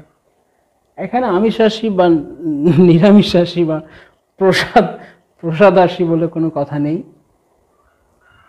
যে শ্রদ্ধালু সে গ্রহণ করবে, কিন্তু সাধারণত উপদেশামৃত যারা ভক্তির গভীরে প্রবেশ করতে চায় ঐকান্তিকভাবে, তাদের জন্য ওয়েল সুটেড তাদের জন্য। কেননা ভগবদ গীতা বা ইত্যাদি যেগুলো রয়েছে সেগুলো হচ্ছে ভগবান সম্পর্কে দৃঢ় বিশ্বাস, ভগবানের সঙ্গে আমার সম্পর্ক কি, আমার কর্তব্য কি, সেই সম্পর্কে তার দৃঢ় বিশ্বাস। সেগুলো যদি কেউ না শুনে থাকে বা না ভালো করে পালন করে, তাহলে তার উপদেশামৃত থেকে তাদের কাছে একটু কঠিনই লাগতে পারে। টু বি অনেস্ট, তাদের কাছে একটু কঠিন লাগতে পারে। এটা অস্বাভাবিক কিছু নয়, কারণ এখানে ভক্তি মার্গে আপনি কিভাবে আর উন্নতি করবেন সে কথা বলা হবে। তবে শুনতে পারবেন এমন কোনো কথা নেই। ভগবানের কথা যে কারোর শোনার অধিকার আছে।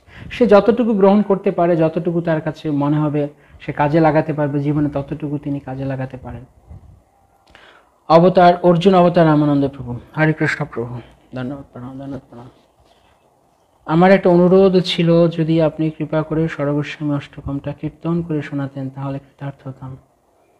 ওকে ওকে, বলাই কৃপা দাস, সর্বস্বামী গণ কি জয়, রূপগোস্বামী জয় জয় জয়। সুমন সূত্রধর, সুব্রত সুদামা দাস। প্রভু, তুলসী মালা গলায় দেওয়ার কয়েকটা শাস্ত্রীয় লজিক। তুলসী দেবী, একটা লজিক যথেষ্ট। আমি সাধারণত ব্যক্তিগতভাবে কোনো ভক্তি জীবনের এই অঙ্গ পালন করলে এই লাভ হবে, ওই অঙ্গ পালন করলে এই হবে, এই একাদশী করলে এই ফল হবে, ও করলে ওই হবে, এসবে আমি ব্যক্তিগতভাবে অতটা আমি বিশ্বাস করি না, বলছি না আমি বিশ্বাস করি, কিন্তু আমি ওগুলো এতটা ইমপ্রেস না। মেইন যেটি ভক্তির সেটি হচ্ছে যে এটি ভগবানের জন্য প্রীতিকর, তাই আমরা এটি করি।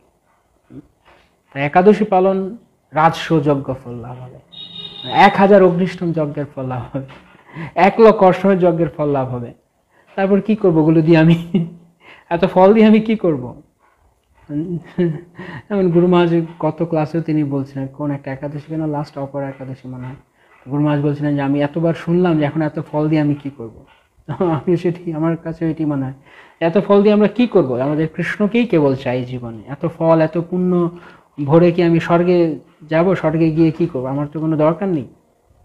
স্বর্গে গেলেও আমাকে আধি আত্মিক আধি দৈবিক সব কষ্ট রয়েছে, পুরো 14 ভুবনেই কষ্ট রয়েছে, কেবলমাত্র ভগবত ধাম ছাড়া। তাই আমরা ভক্তি করতে চাই। তাই তুলসীর মালা পড়ার সবচেয়ে প্রধান যুক্তি হচ্ছে তার তুলসী কৃষ্ণ প্রেয়সী। তুলসী দেখি জুড়ায় প্রাণ, মাধব তো শুনি জানি, গৌর প্রিয় শাক সেবনে জীবন সার্থক মানি। ভক্তিবিনোদ ঠাকুর বলছেন ভক্তি অনুকূল, তুলসী মানে ভক্তির অনুকূল, কেননা তুলসী দেখিয়ে জোড়ায় প্রাণ মাধব তো শুনি যান। মাধবের, ভগবান মাধবের প্রিয়া তিনি, প্রেয়সী। তাই তুলসী যেখানে আছেন সেখানেই মাধব প্রীত হবেন। তাই ভগবান করুণা করে আমার দিকে কৃপা দৃষ্টিপাত নিক্ষেপ করবেন, কেননা তুলসী ধারণ করেছি। এছাড়া আরও অনেক কিছু আছে, যেমন যমদূতেরা কখনো স্পর্শ করে না বলে, বা আরও কিছু আছে, বাট সেগুলো গৌণ। মেইন হচ্ছে, মুখ্য হচ্ছে ভগবান প্রিয়, ভগবানের প্রিয়, ভগবানের যা যা কিছু প্রিয়। ফর এক্সাম্পল, আপনি যদি কোনো, ধরুন আপনি কোনো ক্রিকেটারের সঙ্গে, কোনো বিশাল বড় নামি দামি কোনো ক্রিকেটারের সঙ্গে আপনি দেখা করতে যান, হ্যাঁ, তখন আপনি যদি কোট স্যুট টাই প্যান্ট পরে যান, বা কোট স্যুট টাই প্যান্ট পরে যান, সে যতটা না খুশি হবে আপনাকে দেখে। যদি আপনি তার মতো একটা জার্সি গায়ে দিয়ে যান, একটা খেলোয়াড় বুট টুট পরে যদি আপনি যান, স্নিকার্স বা এরকম এগুলি পরে যদি আপনি যান, তাহলে কি হবে? আরও সম্পর্ক আরও ঘনিষ্ঠ হবে, কেননা আপনি একই রকম, তার প্রিয় জিনিস আপনি পড়েছেন। বোঝা গেল? তেমনি আপনি যদি কোনো, ধরুন কোনো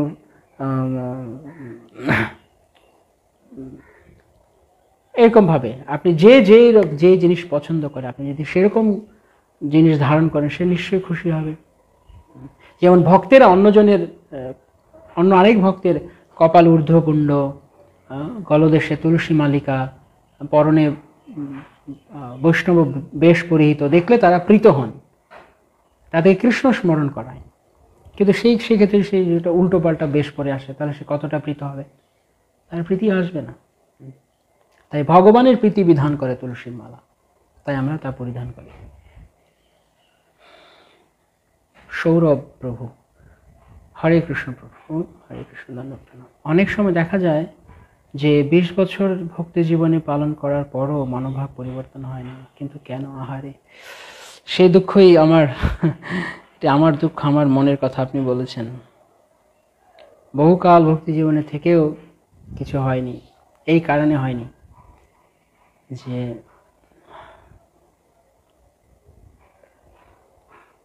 শুধু শুনে গেছি, কিন্তু এই যে আন্তরিক হয়ে জিনিসটা পালন করব, ভগবানের প্রীতিবিধানের চেষ্টা করবো, সেটা আমরা করিনি কখনো। ভগবানের প্রিয় হওয়ার, ভগবানকে উপলব্ধি করার, ভগবত ভক্তি বিষয়কে উপলব্ধি করার যে প্রয়াস, আন্তরিক প্রয়াস, সেটি আমরা করিনি। সেই চেষ্টা যদি না থাকে, তাহলে 20 বছর কেন, 100 বছর, 200 বছর, 2000 বছর, লক্ষ বছর সহজে হবে না। তাই এই যে পরিবর্তন, এই পরিবর্তনের জন্য আমাদেরকে নিরন্তর ভগবত সেবার আশ্রয় গ্রহণ করে যেতে হবে, হরিনামের আশ্রয় গ্রহণ করে যেতে হবে।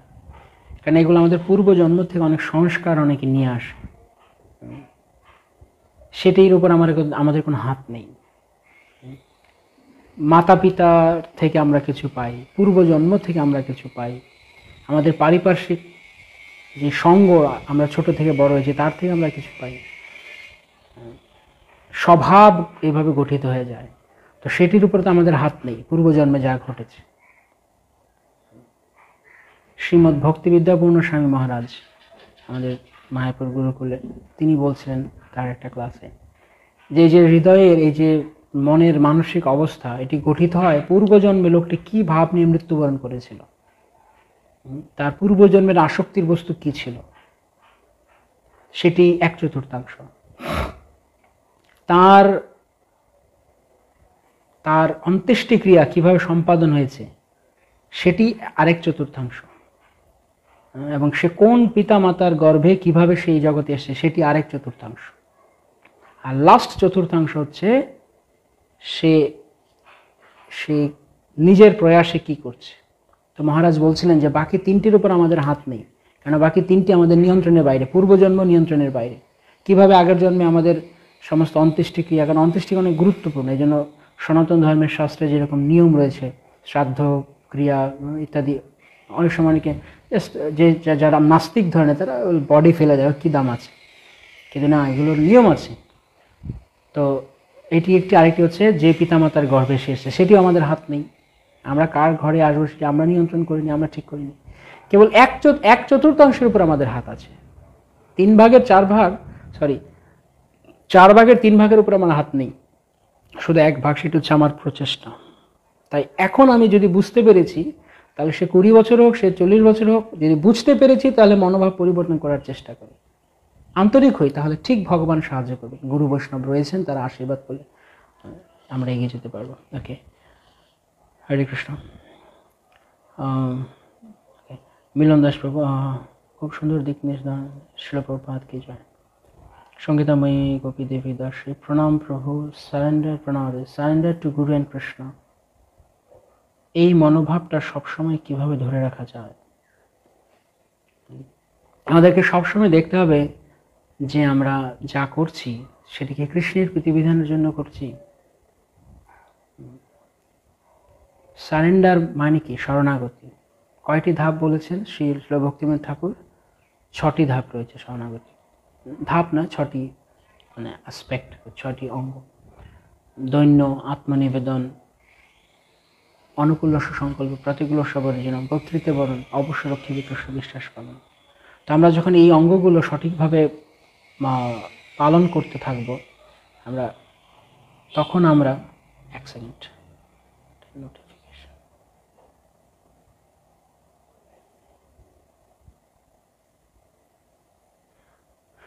যখন আমরা এগুলো সঠিকভাবে পালন করব, দৈন্য প্রথমে, তারপরে রয়েছে ভগবান নিশ্চয়ই আমাদেরকে রক্ষা করবেন। ভগবান রক্ষা করবেন এই কথাটি আমরা অনেক সময় অন্যভাবে গ্রহণ করি। ভগবান রক্ষা করবেন মানে কি? ভগবান আমার কোনো ক্ষতি করবেন না, আমার দেহের কোনো ক্ষতি করবেন না, না না না না না, এর নাম ভগবান রক্ষা করবেন না। ভগবান চাইলে ভক্তের দেহকে রক্ষা করতে পারে, নাও করতে পারেন, কিন্তু ভগবান আমাকে রক্ষা করবেন মানে আমার অধপতন, আমি ভক্তির জীবন থেকে স্খলিত হয়ে অনেক নিচে চলে যাব, সেক্ষেত্রে ভগবান আমাকে রক্ষা করবেন যদি আমি তার চরণ আঁকড়ে থাকি। ভগবান অবশ্যই রক্ষা করবেন। তারপর কৃষ্ণ আমার একমাত্র গোপ্তা। গোপ্তা মানে পালক। তিনি আমাকে পালন করছেন। আমার পিতা মাতা বা আমাদের সমাজ, দেশ, জাতি, এগুলো গৌণ পালনকারী, মুখ্য পালনকারী কৃষ্ণ। এই মনোভাব সর্বদা হৃদয়ে ধারণ করা, এই সবসময় রিয়ালাইজ করা, উপলব্ধি করা। আনুকূলস্য সংকল্প, যা কিছু ভক্তি অনুকূল মাত্র কার্যের স্বীকার, ভক্তি প্রতিকূল ভাব বর্জন অঙ্গীকার। করব না প্রতিকূল জিনিস, অনুকূল জিনিস কষ্ট হলেও করব। সেজন্য আমি বেশ কিছুদিন আগে একটা পোস্ট করেছিলাম আমাদের বৈকুণ্ঠ। অনেকে এটা নিয়ে প্রশ্ন করেছেন পরে, যেটা যেমন আমি বলছিলাম যে যা কিছু ইজি তা কিছু অনেক সময় মায়া হতে পারে, যা কিছু কঠিন কৃষ্ণের জন্য, কৃষ্ণ প্রীতির জন্য, তা কিছু কঠিন হবে। তো কঠিন হলেও আমাকে গ্রহণ করতে হবে, তার নাম অনুকূলস্য সংকল্প। আর আরাম লাগলেও, ভালো লাগলেও, সুখের মনে হলো, প্রতিকূল হলে বর্জন। আমরা যখন এইভাবে 6টি অঙ্গকে আমরা অনুশীলন করব, এবং আত্মনিবেদন মানে কি? সবসময় ভগবানের ইচ্ছার উপরে নিজের ইচ্ছাকে নির্ভর করা।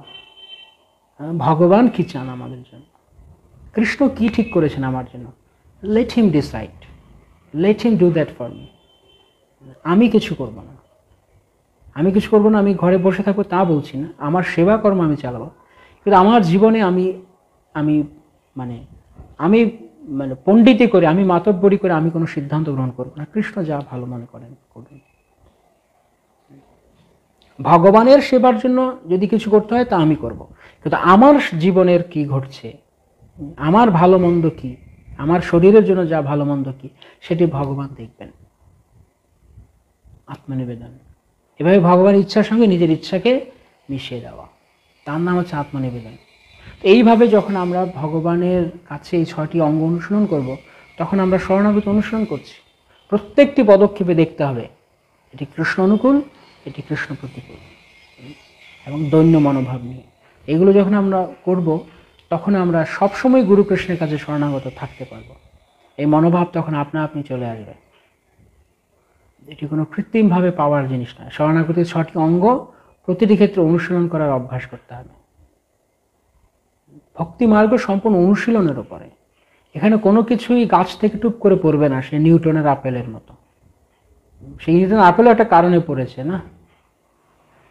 জড়বাদী বিজ্ঞানীরা বলছে মাধ্যাকর্ষণ বল, তাই তো নাকি, না অভিকর্ষণ, মাধ্যাকর্ষণ। আর ভক্তেরা বলছেন ভগবান চেয়েছে পড়ে গেছে। তো সব কিছুর পেছনে একটা কারণ রয়েছে ভগবানের। তাই ভক্তি জীবন এরকম টুপ করে পড়ার জিনিস নয়, এখানে সাফল্য অনুশীলনের মাধ্যমে করতে হবে। তাই অঙ্গগুলো অনুশীলন করতে হবে, তাহলে আমাদের শরণাগতি আসবে। কি কি কি কৃষ্ণের প্রিয়, কৃষ্ণের প্রীতিবিধানের জন্য কি, সেগুলো সহজেই বুঝতে হবে, সেগুলো কৃষ্ণানুকূল। এবং যেমন গুরু মহারাজ প্রায় ক্লাসে বলেন, শিল প্রভুপাদ বলেছেন, যখন গুরুদেব উপস্থিত আছেন তখন চেক উইথ ইউর গুরুদেব যে উনি কি বলছেন। গুরু মহারাজ আমার এরকম মনে হচ্ছে, এটা কি ঠিক আছে, এটা কি কৃষ্ণানুকূল? যদি গুরুদেব অনুপস্থিত থাকেন তাহলে কোনো প্রবীণ উন্নত ভক্ত তার কাছ থেকে জিজ্ঞেস করা যায়। এইভাবে আমরা দেখতে পারি যে আমি তো শরণাগত আছি কিনা। ওকে, সুব্রত প্রভু জড় জড় যারা ভক্ত না তারা অনেকে বলে তুলসী মালা কেন গলায় দেব, বা অনেক বিধর্মীরাও বলে কেন এটা গলায় দেও, সেজন্য তাদের অ্যান্সার রিপ্লাই তো সহজ কথা। আপনি যা কিছু ওদেরকে বলবেন না কেন, আপনি যদি বিধর্মীদেরকে অন্য কিছু বোঝান, এটি করলে এটি দিলে পুণ্য হয়, মানে পাপ নাশ হয়ে যায়, বা যেমন অনেকেই বলে তুলসী মালা পড়লে রোড অ্যাক্সিডেন্ট হয় না, তুলসী মালা পড়লে সাপে কাটে না, কিন্তু এটা কি আসলে ধ্রুব সত্য? এটি কি পরীক্ষিত সমস্ত ক্ষেত্রে? যারা তুলসী মালা পড়েছেন এরকম ভক্তের রোড অ্যাক্সিডেন্ট ঘটেছে না? যারা তুলসী মালা পড়েছেন এবং ভক্তকে সাপে কেটেছে না?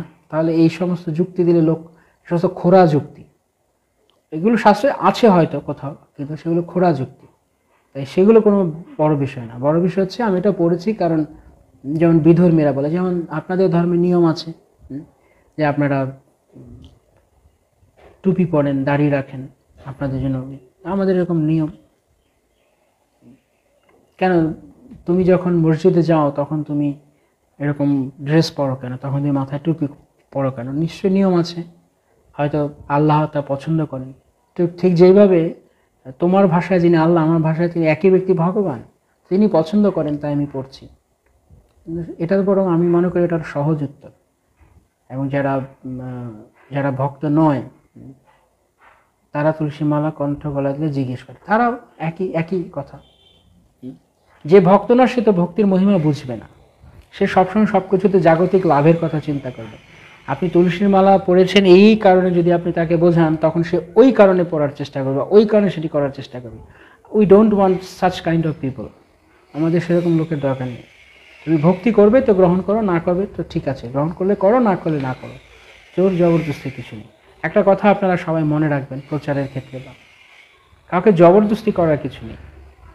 বা যারা বুঝতে পারছেন তারা আপনাকে গ্রহণ করছে না, আপনার দর্শন, আপনি যেই ভক্তি দর্শন পালন সেটি তারা গ্রহণ করতে ইচ্ছুক নয়, অনুকূল মনোভাবে নয়, বরং সে তর্ক করবে বা সে সেটিকে হেয় করার চেষ্টা করছে, তাকে অ্যাভয়েড করুন। শাস্ত্র নির্দেশ হচ্ছে তাকে অশ্রদ্ধালু ব্যক্তিকে কখনো উপদেশ দিতে নেই। চাণক্য পণ্ডিত এই কথা বলেছেন, মূর্খায় প্রকোপায় নহি শান্ত, উপদেশানাম মূর্খায় প্রকোপায় নহি শান্ত। মূর্খকে উপদেশ দিলে সে শুধু উল্টো বুঝবে, তাই তাদেরকে অত বোঝানোর দরকার নেই। যারা শ্রদ্ধালু, যারা সত্যিকার অর্থে যারা শ্রদ্ধালু, তারা এই একটা কথাই তারা বিশ্বাস করবে, ওটা ভগবানের প্রিয়। আচ্ছা গুড গুড, সেদিন তুমি পড়েছো, আমরা পড়তে পারি, আমরা ভগবানের যদি প্রিয় হতে চাই, হ্যাঁ পড়তে পারি, কিন্তু কিছু সদাচার পালন করলে ভালো। হরে কৃষ্ণ। তো ঠিক আছে, লাস্ট কোয়েশ্চেন, যারা সুদ খেয়ে ধর্ম পালন করে তাদের ধর্ম কতটুকু পালন হয়? যারা সুদ খাওয়া এটি একটি পাপ কর্ম। পাপ এবং ধর্মাচরণ করা দুটো ভিন্ন জিনিস। বিশেষ করে জাগতিক ধর্ম, মানে যে কৃষ্ণ প্রীতি নয়, শুধুমাত্র কেবল পুণ্য অর্জন করা, যেটি তো একদিকে পুণ্য অর্জন হবে, দেবদেবীর পূজা, কাউকে দান করা, ভিক্ষুকে ভিক্ষা দেওয়া, বিভিন্ন জায়গাতে দান সত্র খুলে বসা, এগুলো হচ্ছে পুণ্যকর্ম। হাসপাতাল খোলা, স্কুল কলেজ খোলা, তো এই সমস্ত পুণ্যকর্ম করলে এবং সুদের যে পাপ, পুণ্যের হিসাব পুণ্য হবে, পাপের হিসাব পাপে হবে। পাপে পুণ্য কখনো কাটাকাটি যায় না, যে আমি বেশি পুণ্য করেছি অল্প পাপ করেছি সুতরাং সেটা দিয়ে আমি নিউট্রালাইজ করব, এটা কখনো হয় না। আর বেশি পাপ করেছি কম পুণ্য করেছি পুণ্যটাও চলে যাবে, তাও না। পুণ্যের কাজ পুণ্য করে, পাপের কাজ আলাদা। ভগবত ভক্তি আলাদা জিনিস, পাপও নয় পুণ্য নয়। কিন্তু তার মানে এই নয় যে ভগবত ভক্তি করলে সুদ খাওয়া ফাইন, ওকে, ভ্যালিড না। সুদের ব্যাপারটি হচ্ছে এটি অনেকটাই তখন গ্যাম্বলিংয়ের মধ্যে পড়বে। বিশেষ করে আমাদের যারা ভক্তরা নিয়ম পালন করছে, অরুণ সূত্রধর প্রভু প্রশ্ন করছেন। তো আপনি যদি আপনি নিজে ভক্তি জীবন অনুসরণ করছেন, তাহলে আপনি হয়তো জানেন যে আমাদের যে 4টি নিয়ম আছে তার মধ্যে একটি হচ্ছে নো গ্যাম্বলিং, অর্থাৎ কোনো রকমের জুয়া, তাস, পাশাল, লটারি খেলা নয়। সুদ অনেকটা সেরকম, অল্প অল্প মানে খুব তাড়াতাড়ি ধনী হয়ে যাওয়ার জন্য টাকার ইয়ে করা, তাই সেটি উচিত নয়। তাই সুদ খাওয়া কখনোই ভালো নয়, সেটি ধর্মাচরণ অনুকূল নয়। ওকে, হরে কৃষ্ণ। ধন্যবাদ সবাইকে। Sangeeta Manigopi Devi, thank you so much for the wonderful answer. Thank you Mataji. Srila Prabhupada কি জয়। হরে কৃষ্ণ। সবাইকে অনেক ধন্যবাদ। দণ্ডবত প্রণাম। বাঞ্ছা কল্পতরুভ্যশ্চ কৃপাসিন্ধু ভগবৎস পতিতানাং পাবনানাং বৈষ্ণবায়। যদি আমরা আজকে বিকেলে গৌর কথা আলোচনা করি, নিত্যানন্দ প্রভুর কথা বা মহাপ্রভুর কথা, তাহলে আমরা আপনাদেরকে জানাবো গ্রুপে এবং ফেসবুকেও। আর আগামীকালকে অ্যাজ ইউজুয়াল উপদেশামৃত ক্লাস থাকছে সকাল 10টায়। হরে কৃষ্ণ। হরে কৃষ্ণ হরে কৃষ্ণ কৃষ্ণ কৃষ্ণ হরে হরে, হরে রাম রাম রাম রাম। শিল প্রভুপাদ কি জয়। সমবেত ভক্তবৃন্দ কি জয়।